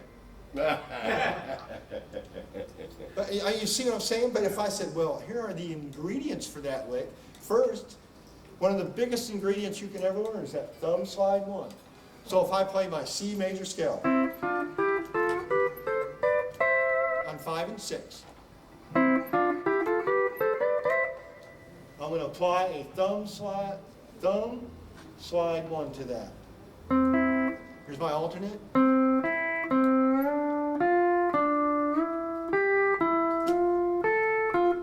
The slide, what was it? A pedal. Does the right hand care? No.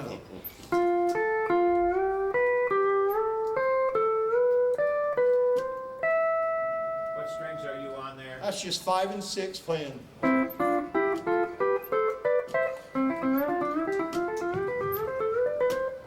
There's your ingredient. All I did there is that's the drill. That's just a half step slide. I'm not playing music or nothing. But when you're going up That scale, here's what I'm doing. I'm connecting this.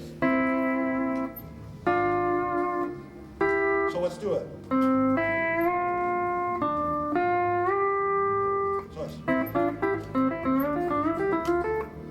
That's a drill, 1 fret drill. I'm playing it, now I'm applying it to a specific chordal pattern, which is 3, 6, 8, 8, 10, 13, 15, 15. But it includes the whole steps. It's the C. Oh yeah, I'm connecting the C harmonized scale. Now, that was with the thumb slide, thumb move one. Move being slide, move being pedal in this instance. So I'm going. That's a C with D.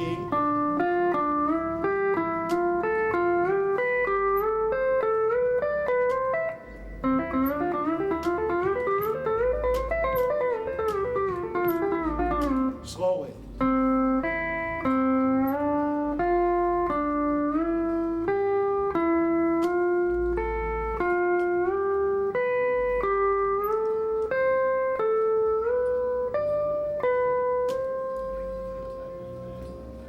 All right, backwards.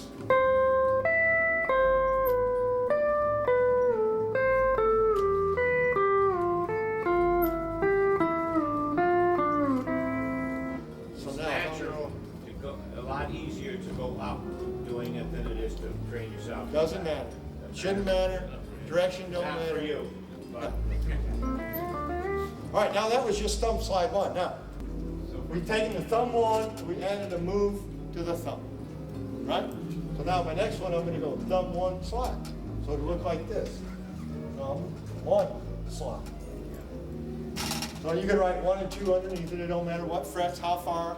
This could be, let's see, 10 to 20. It don't matter. The left hand, this is just telling the left hand how far to go. What's the smallest movement the left hand can make? 1 fret. Right? Yeah. But now we got what? Thumb one slide.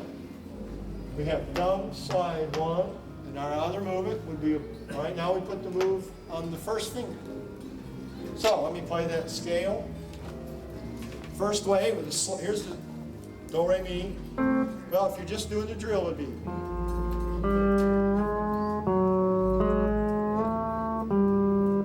Thumb, one, slide. Thumb, one, slide. You on the first fret, start on the first fret? Start anywhere you want. It's just a drill. Okay. I want you to practice thumb, one, slide. Starting point, strings, I don't care.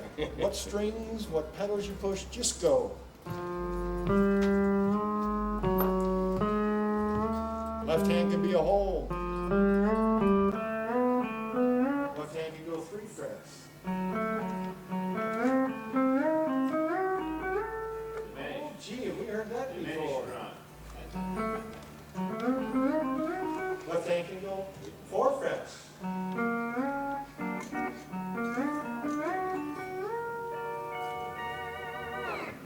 Thumb, one, slide. Thumb, slide, one. Ingredients. Now, I'll alternate them. Thumb one slide, thumb slide one.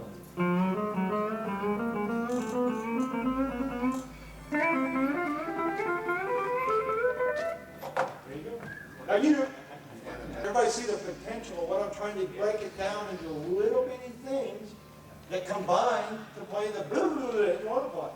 But it does that same thing you're talking about. It's 3 and 5.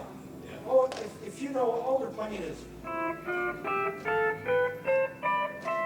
you ever heard that before? Do, re, mi, fa, sol, la, ti, do.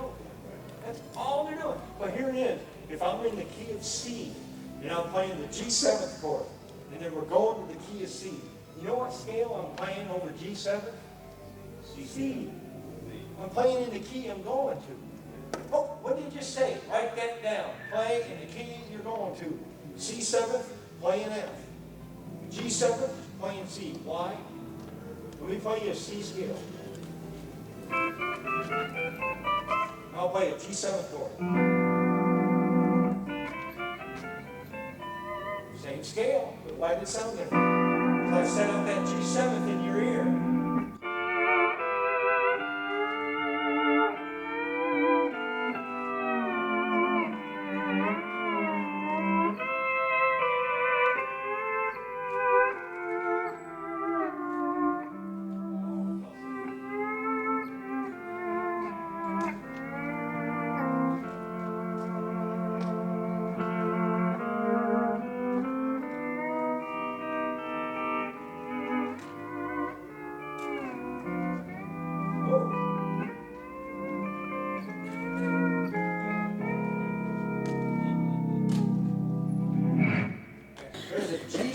scale. Now, what it is, it's a scale, and I'm looking at it through the key of G.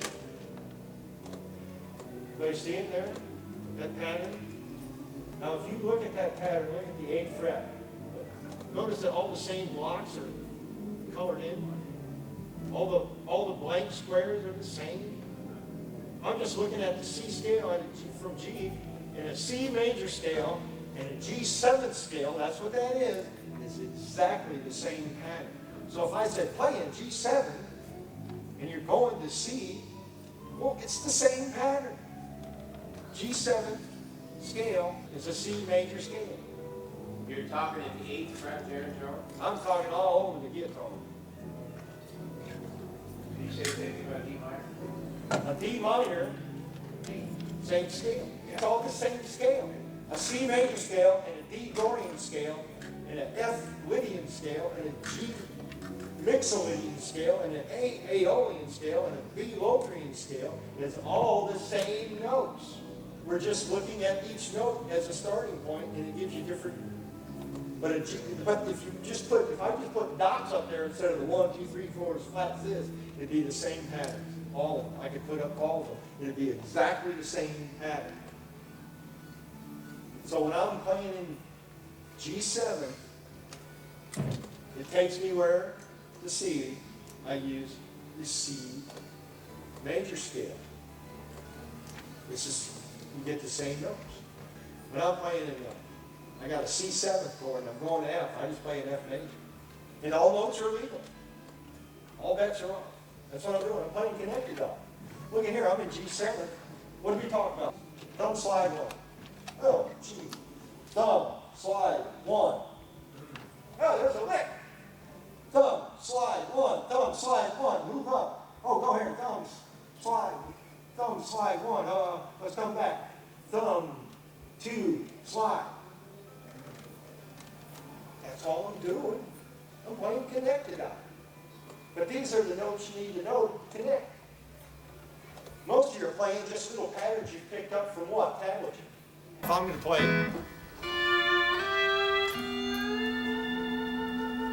So like we're in C. Let's take Don't You Ever Get Tired of Hurting Me. Y'all know that song? Don't you ever get tired of hurting me. So we're in C. We're going to go to G. Don't you, G.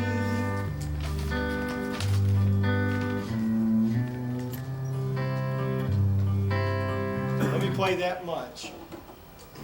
And I'll record that, and then we'll... All right, the computer's going to click 2 bars for the intro, and then I'll play.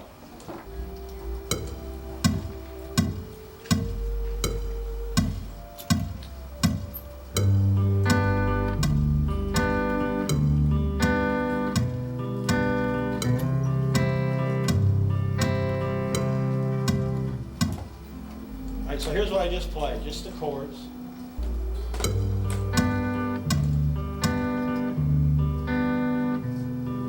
All right, that's just playing a G chord, and I'm just playing rhythm to play a C. I'll play that intro to what I just did on strings 3 and 5s, all you.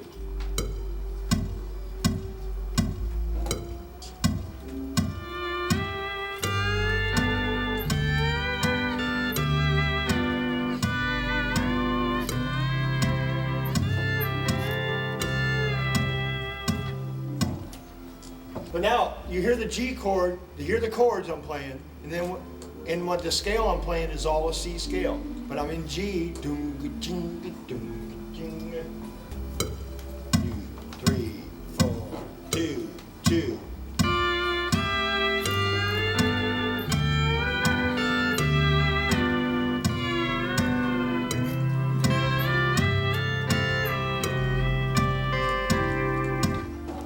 Now I can just play those 2 together.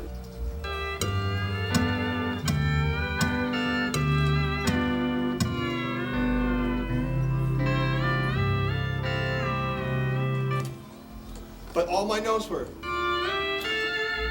3 and 5. So here's the G scale, or the C major. So I took those out of that scale and then give me my pattern. Now, if I take 3 and 5, here's the scale.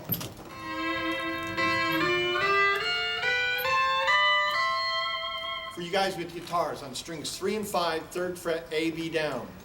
And then you go to 6 with no pedals, 8 with no pedals,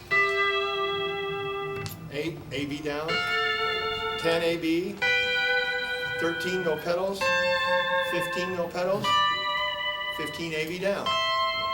That's a C scale, which is on 3 and 5.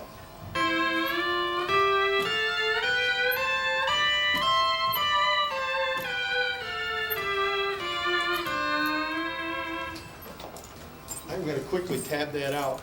It's just simple. 3, 4, 5. I'm going to write regular tab. I'm not going to do my right hand tab with this stuff. I'm going to just put up here. So we're at 3, B, and 3, A. Everybody with me? Yeah. And then we go to what? 6. No. Now you could have it, this note in here if you wanted to. It'd be 6 with flatten your E's. And this could just be a regular 3. You can add the other note. But we're just playing, we're leaving that harmony note out. So we'll just, but you could play it. Then we go to what? A. Then we go what? A. A, B. Are everybody with me on this? Yeah. All right. We what? We got 10. 10 AB, Where we go? 13 open, 15 open, 15 AB. Well, that's the pattern. So we all work on it. I'm just playing it strictly as a scale pattern, just right now. But I'm going to show you here some ways to exploit that. So if I pick,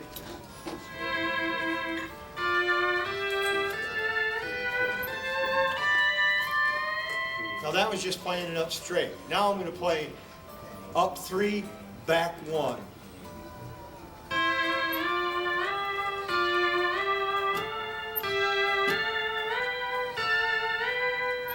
In other words, what I just did is I played da da up 3, da da da da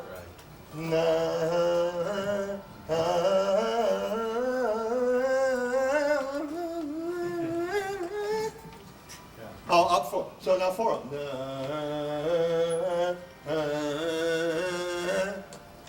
So many different. See what? But I'm just using my do, re, mi, fa, sol, la, ti, do. Just 2 of the notes, 3 and 5. I mean, it's so pretty on a steel. I mean, you can make a living off those 2 strings. So if it's, so let's see, we can do 5 of them.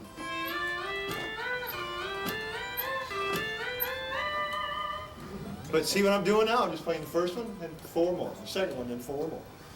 So if I go, now I'm just, so now I'm going to play that thing, but now I'm just going to play a G7 before I do it.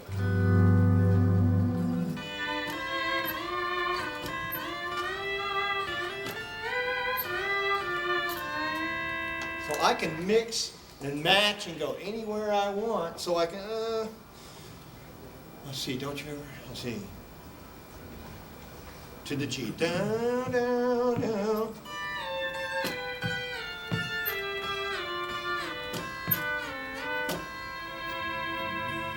For days.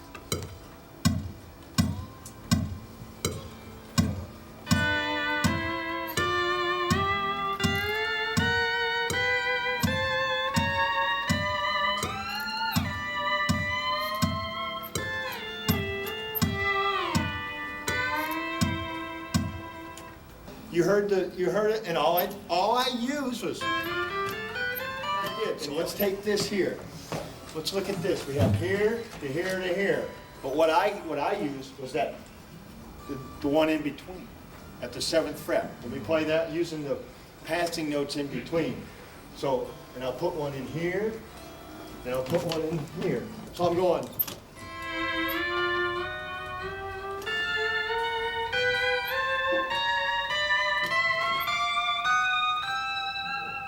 And all I did was add those in here. That's just what I did. You see what I'm talking about? The passing ones in between. That's the little scale in between. So when I'm G,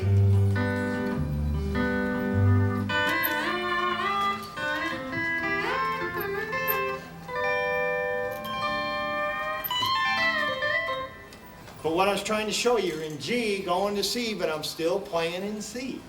So I got a forward roll. So where could I use a forward roll on this chart? How about here? How about here? How about here? Right? Any places we see possibilities, right, for playing licks. So I'll sit around, I'll get band in the box to play something in C, and I'll just sit and noodle and find licks. Because you guys wouldn't think to play this lick. Pick thumb, 1, 2, slide back, ba-ba-ba, thumb. So I'd go, and I'd move up my thumb to there and slide, you know, connect the dot.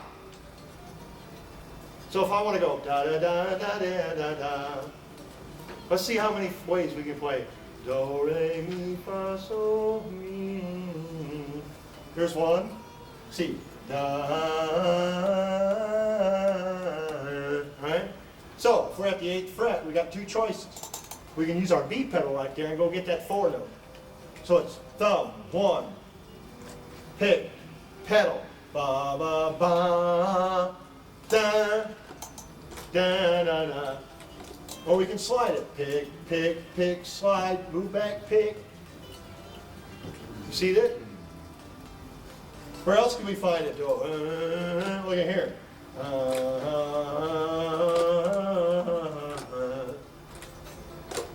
So what do we got? You put your 3 fingers right here on this string, this string, this string. Thumb, slide, 1, slide, 2, without even moving. I got 3 moves I'll make off the forward roll by adding a slide to the digits. We start by adding a slide to the thumb. Forward roll is what? Thumb, 1, 2, right?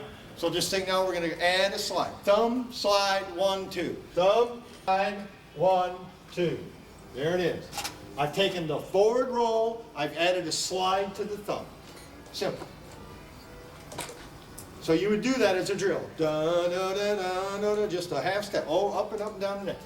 So where could we find a spot to play a thumb slide 1, 2 here? So we can start on that 7. Da, da, da. There's a possibility in there. Let's see. We can start on this 3. Da, da, da, da, da, da. I mean, endless. So what's next? Where would we put the slide over here? We put it on the thumb. Now we're going to move the slide to the first finger. Thumb, 1, slide, 2. Thumb, 1, slide, 2. And now I'm going to put the thumb, 1, 2, slide. So, how many rolls I showed you? 3 forward rolls and 3 different backward rolls. So there's 6 rolls, right? Now, if you use the thumb 2 method, thumb 2, you got what? You got thumb, 2, you got 2, thumb. Let's see, you got thumb, slide, 2, thumb, 2, slide, right? You got 2, slide, thumb, and you got 2, thumb, slide. Okay, for all you people using the 2-finger method, there are your possibilities of movement. 7. And that X being a slide or a pedal, I don't care. Don't care. Right hand don't care if there's a move underneath. You pick something, slide, pick something, pedal, right hand don't care, does it? Thumb and 2 is part of mine. It's in there. It's just one of this, you know, alternating groups.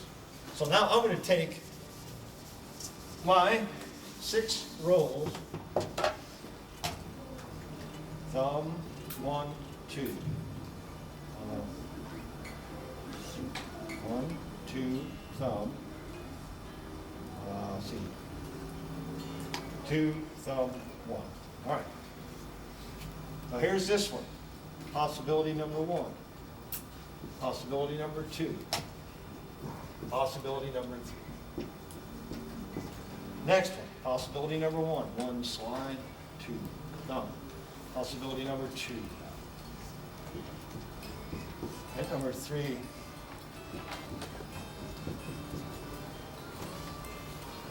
So, this next one.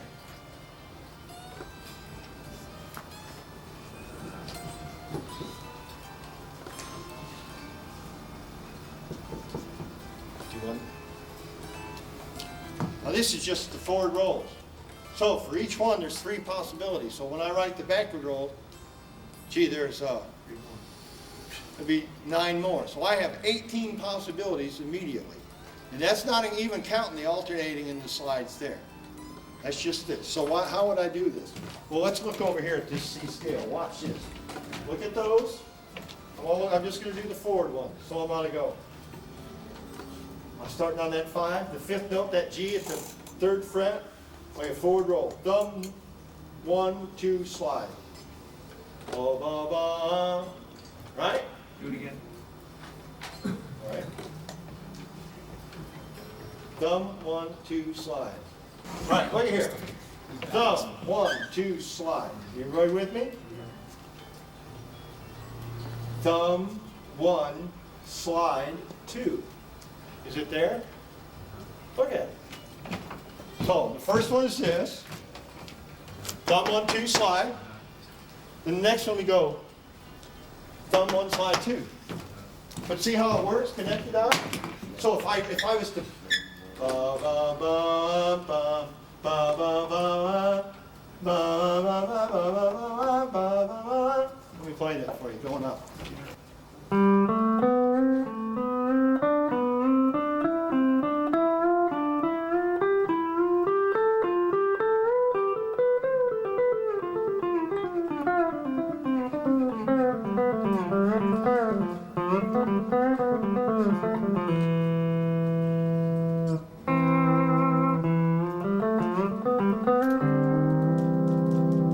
All right, you see the potential. All right, questions? Your thumb started on a different note each time, right?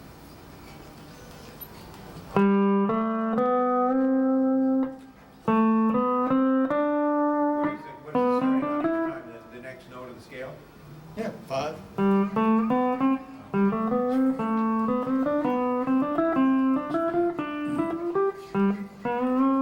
But if I look at it on our pattern and look at it musically, this is what I just played.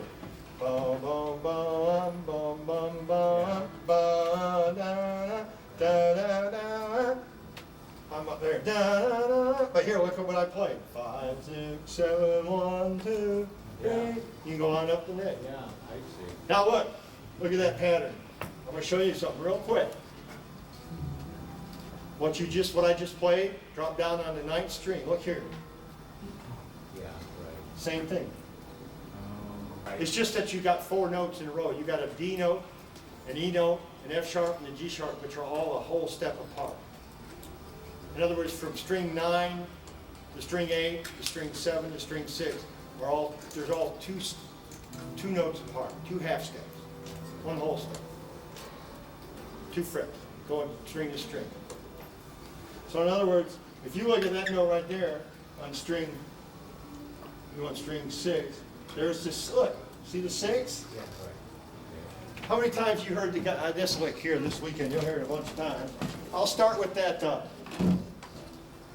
see the 1, string 5, fret 1. It's a 1.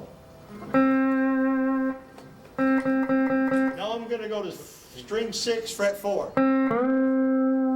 How many times you heard that tonight? All right, now I'll play it for you. I'll play it backwards.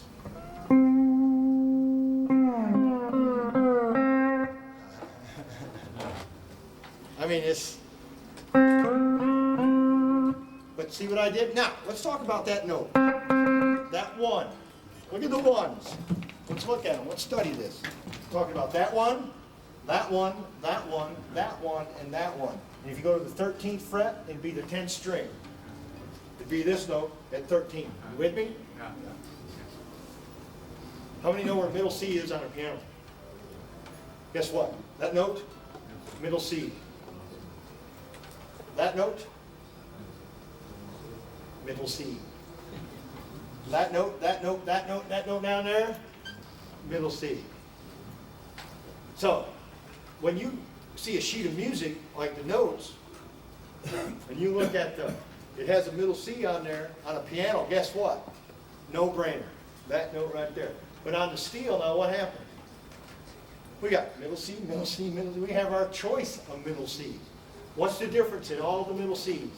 What's the difference between that middle C and that middle C? Nothing. Tone, Well, yes, there's a difference.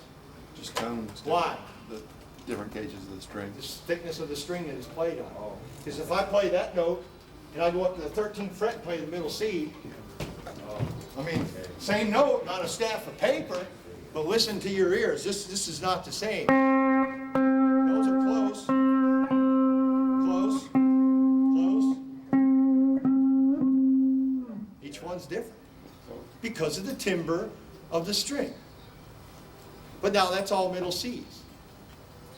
But that's why this beast is so complicated, because we can play middle C, okay.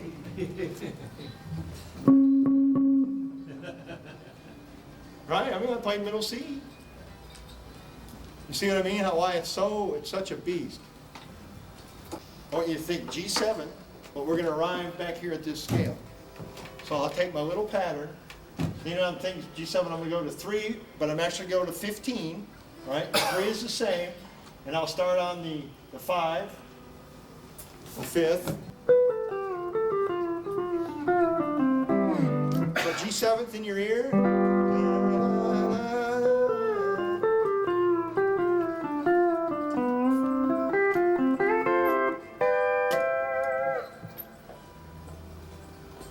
C scale pattern. So, before you can even learn this, the C thing, you got to learn to make these movements. Trust me, it'll be so much easier. Sit down at your guitar, learn the thumb, add a slide. First finger, slide. Second finger. Now one of each.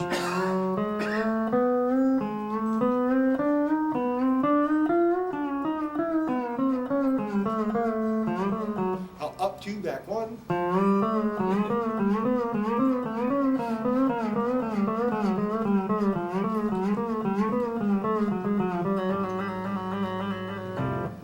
Now and then you go, all right, we got our singles and alternates. So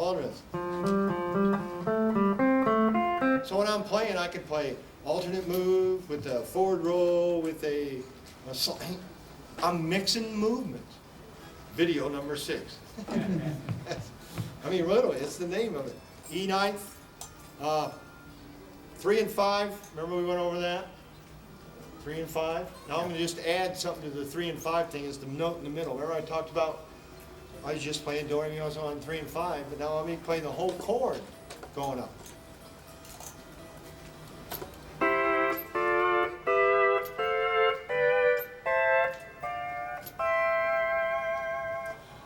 Now I'm going to go. I'm going to pick one of those.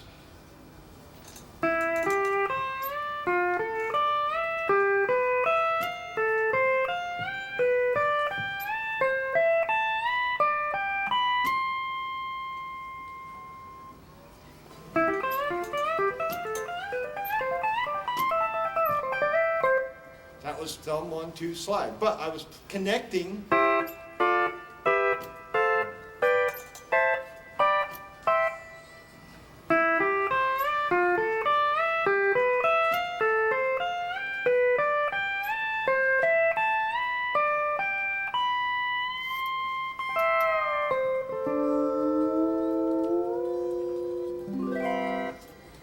Folks, the only way to put this into your head is real slow. Go home and start working on these real slow. And give yourself some time to absorb. Try to get yourself, it's going to be hard to get away from practicing music. I gotta play this song. So, you know, rather than just drill yourself. Yes? Maybe a little application of that to the 2 high strings. Your chromatic strings. Yeah. That's what Find you some. Look up there. What do I have to show you? Do you see any possibilities on the first 3 strings? Sure. I was wondering if there's any of your tips. Let me make something up. Golly gee. Look at all that. Look at 6, 8, and 11. 6, 8, and 11.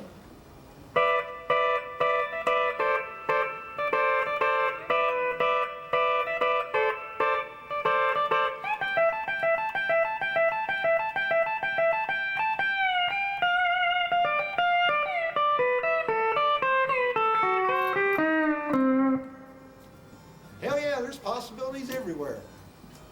But it's, I mean,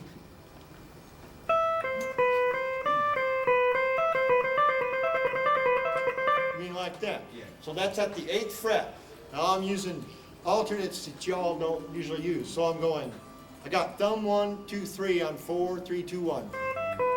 4, 3, 2, 1. 1 thumb, 2 thumb, 3 thumb.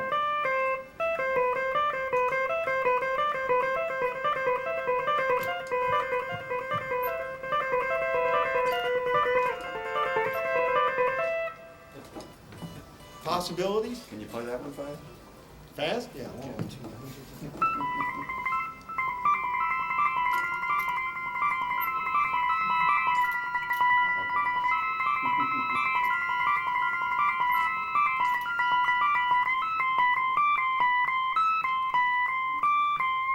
So you got people who are using just 2 and thumb for all their alternates. Play that like. You can't block it.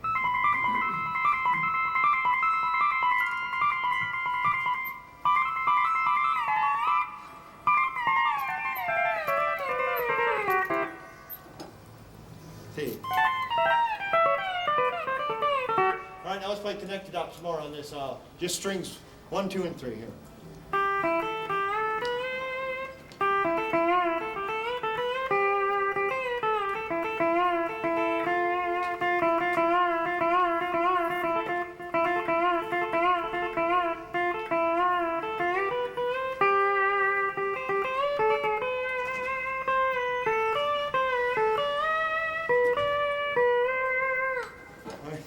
I can make up licks for days. You know, it just matter what you want to say, but all I was doing was like, down there. So a quick bar move. Pick, it'll be 2, second finger, first finger, slide up, let it slide back. So you go, ba, ba, and then thumb hits that one. There's a lick. And what makes it neat is the fact that the strings are out of, you know, they're not in just ascending and descending order. You got a high note and a low, you know. And that's what kills you when you're watching. When you first started watching somebody play pedal steel, what you didn't realize is the 3rd note was the highest note. So you'd be sitting there looking at it going,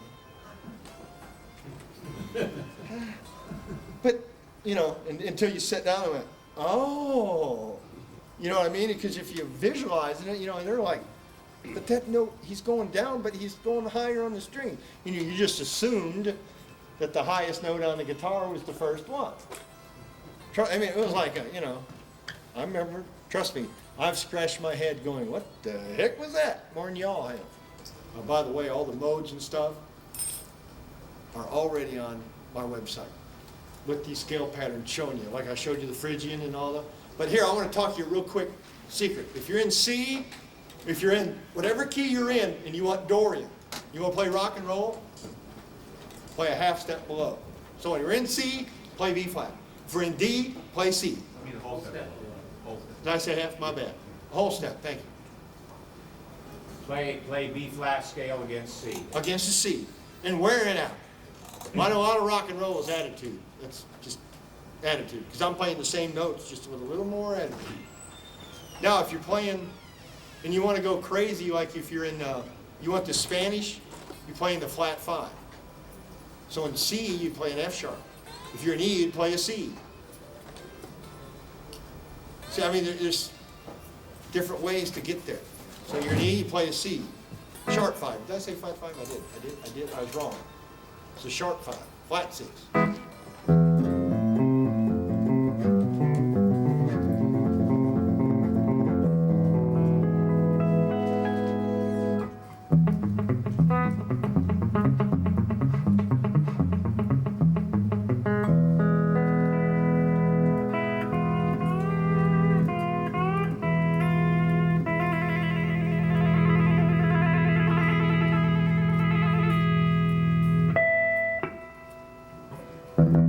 I get a lot of questions. Well, how do you pick? You pick hard, you pick soft?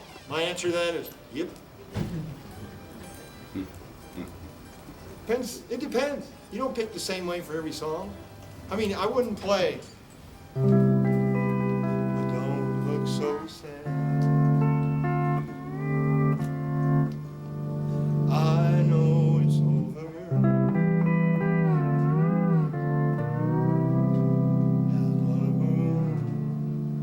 I'd play, you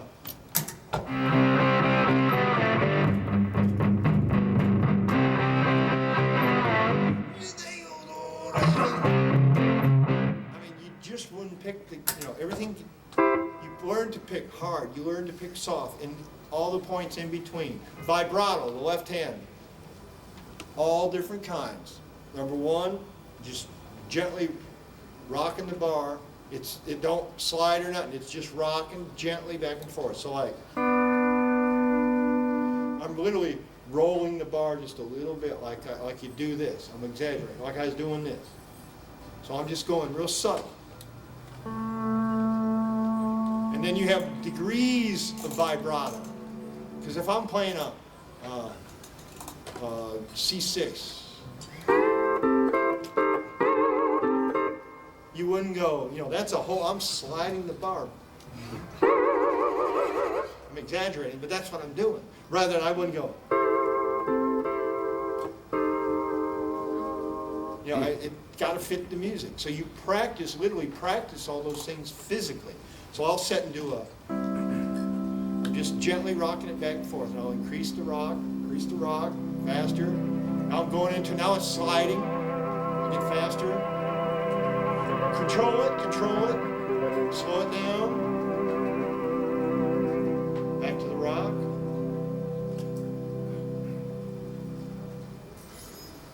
So in other words, I put my hand through all the possibilities.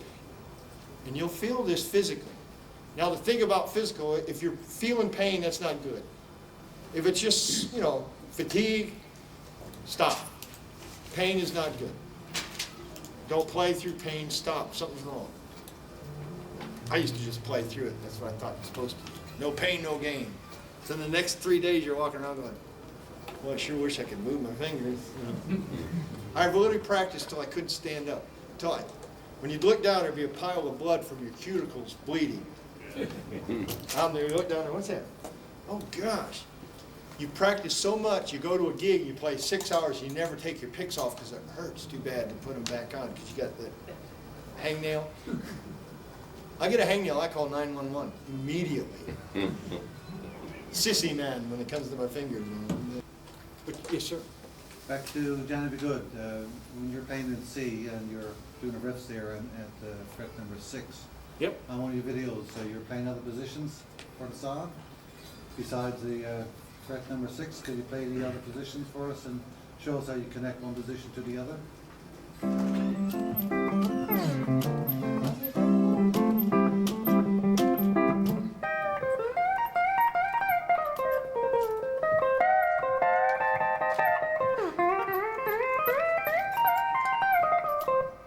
Pentatonic.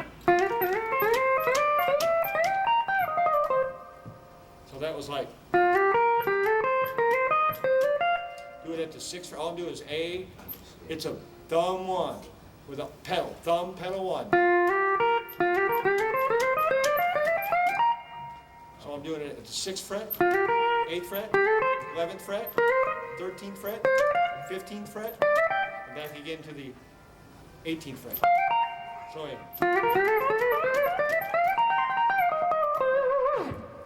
Just connecting. That's how you connect. Yeah. So if I'm saying, if I put up the C scale, I'm just using it.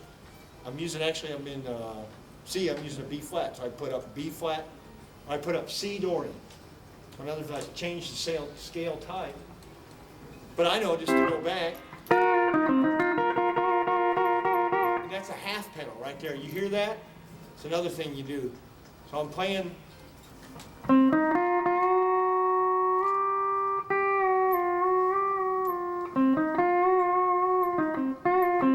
Blues is the flat 5.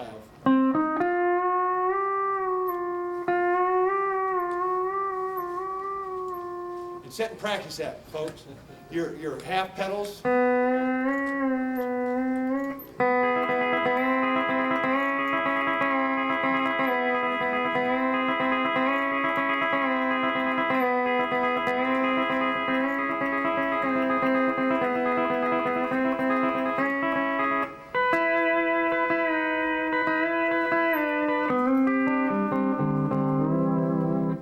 literally, a lot of people avoid that, but you gotta play a half pedal. How many knows what I mean by half pedal on the A pedal? You only play in the middle note. So I practice that. I got my B pedal, I'm holding my B pedal. I'll go all down, release it just a half.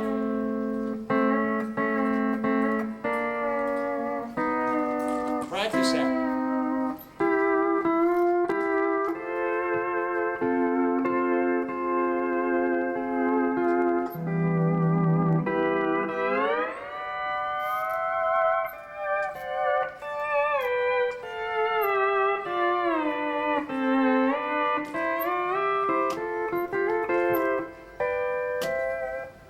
But if you take the B5, if I'm in C,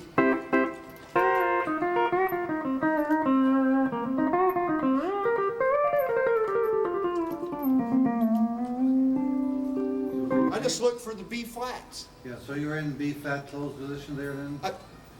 Well, to the very end when I resolved it to the C chord, but I'm sitting here.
It's all built around this thumb 1-2 slide and stuff and everything you're doing there. Alternates, alternates.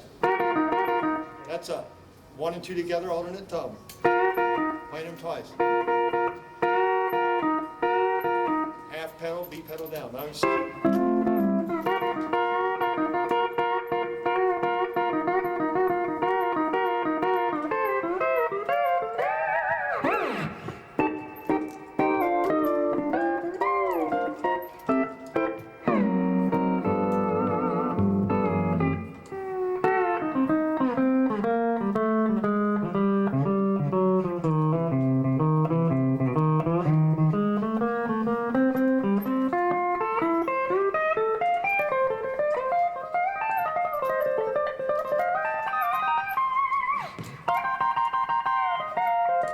Now, them fast licks. Let me slow one down, so I went.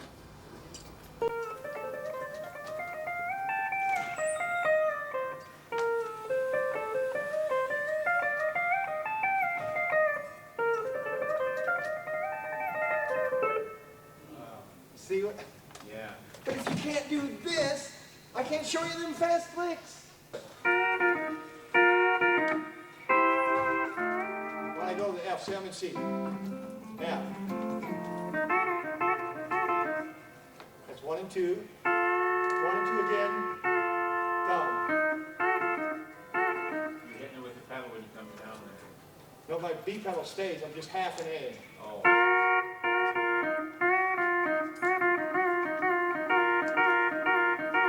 Now there's just picking it once. I'll pick it twice.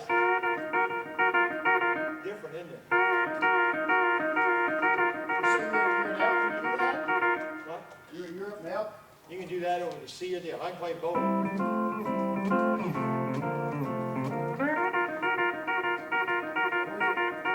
the band can change, and you can play that same lick over both chords. Exactly how you get that lick again there.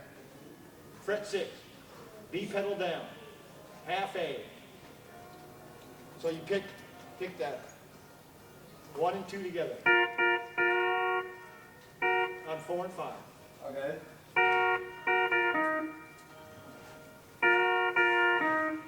Pick 1 and 2 twice, then thumb on the B. The B should stay down.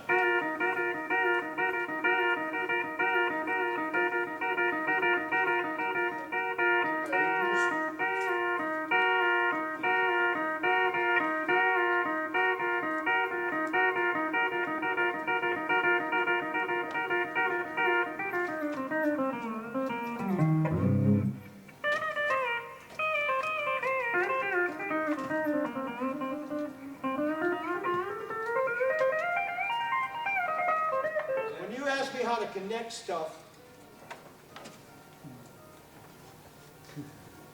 there's the connections. I had a question about the thumb rate. Can you get a second? I never use one. You did, what you do, you didn't use one even now? Did you hop from thumb? I never play 2 notes with 1 finger. Never. I got an extra pick for that. Everybody else, and they do that, I tell you, I never strummed the steel. Just Because now- I started as a little kid, and when I'd strum, I'd pick with, I was 8 years, I'd cry when I picked for it. Yeah, as a little kid, I'd like, Even now when you're doing some of the blues stuff, you never even you're not even doing 2 strings with the thumb? Is it- Okay, so that's just very quick that's, forward roll. yes. And just think, if you play like a triad, Yeah. and you want to, let's say we want to play a triad using, like say we just, but there's a close between it being a roll and just a staggered chord. You know what I'm saying? Absolutely. Okay, Yours sounds okay. really crisp. Well, I know it. A lot of guys, you can't tell, was that a chord, or is that a thing, or is he just, because it's like mine, or everything I do is so precise. I mean, That's like B.B. King, like you really got the rake, the forward rake. It sounds like a rake. right, yeah. It's got the feel and sound. But it's all picked. The body's doing it. You're gonna connect it up. Well, all right. Well, if you start here, and I go boom, boom, boom, boom, working on here, and I move up here, I'm here. That's how you do it. You learn to play going like that.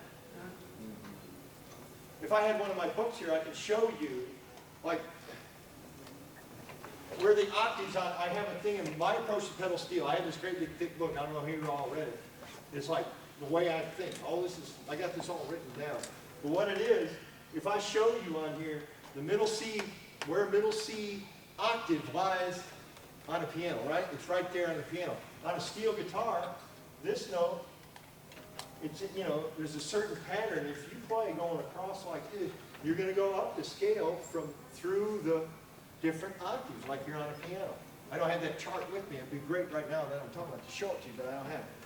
It's in my Are you still instruction doing manual. things the same today that you did back when you started as far as the scale work and going up and I over? was 8 years old. I didn't have a clue. You will not come to my class and just, well, here's a lick, here's a lick, here's a lick. A lick don't mean nothing if you don't understand the why of it. If you had an hour a day, and somebody like me had an hour a day, how would you split up that hour of practice? How much this 30 time? minutes on just, at the start, just drill. On 1, 2, 3, And then, try to apply it to like a song. Or get some tab you already got and say, well, there's a 4, sit down and, without a guitar and analyze what you need to make the move. Learn to see, and man, it's going to open up your brain to because it will always come back to what can these deliver on any given day. Even for me, as much as I practice, Saturday night when I play, it depends on how good a night's sleep, how stiff oh man, I'm tired. Oh, this finger feels like you've been there.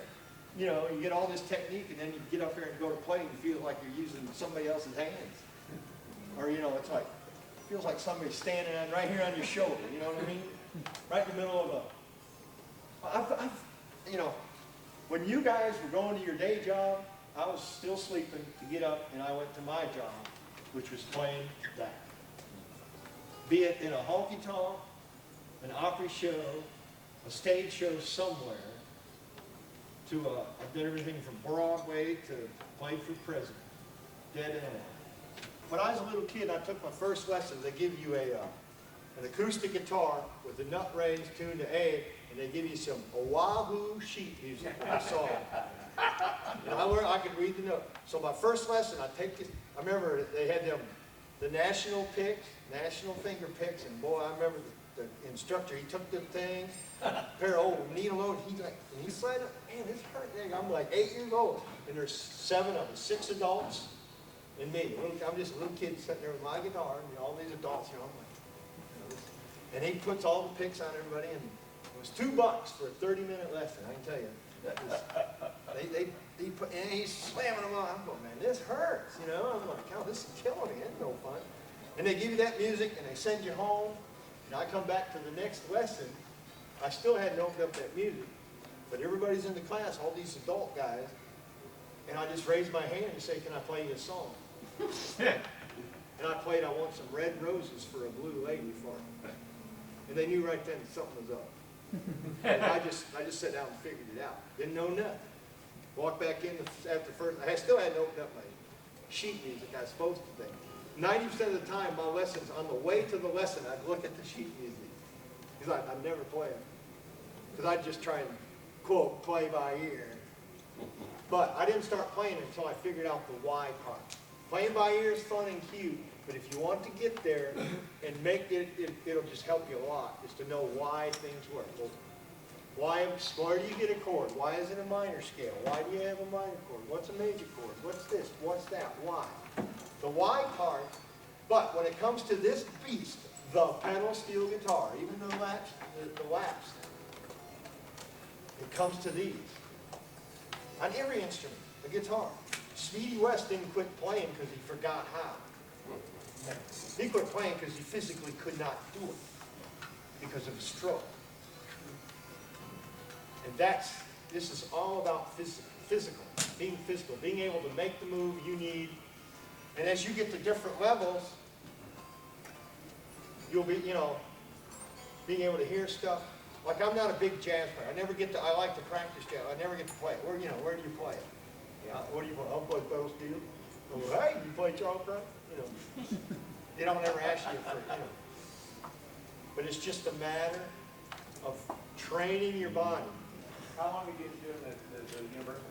1980.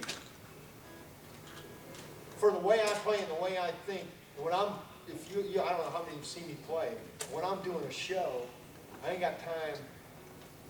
I got so many things going on.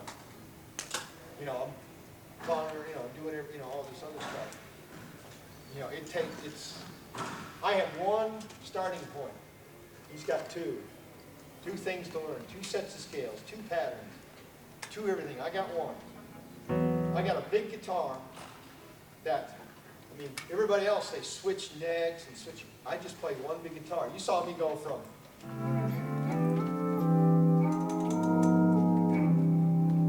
E9 side to the C6 side for me. I sat and physically practice making this move from any pedal to any other pedal without trying to play with my hands. Physically, my arms folded. On that guitar, if that was my guitar, I would know the feel and touch of every pedal. How this feels, how that pedal feels, how the floor pedal feels. Just like me, I can sit down and play his album, I can sit down and play that show bud, that one. I can sit and play all these guitars, no matter what the setup is, because I understand they're all the same, except for the pedals might be flipped. But I've trained my body to make moves, outside rock, inside rock. Don't matter. So I know on this one, okay, this is not this, but I can make that. And my brain can. But that's just from years and years and years. Most people can't do that because they're only here in their development stage playing a beast. This thing's a beast. This is not natural. Turn it over. The first time you ever took it out of the case, you should have quit right there. I thank you all for coming. Thank you.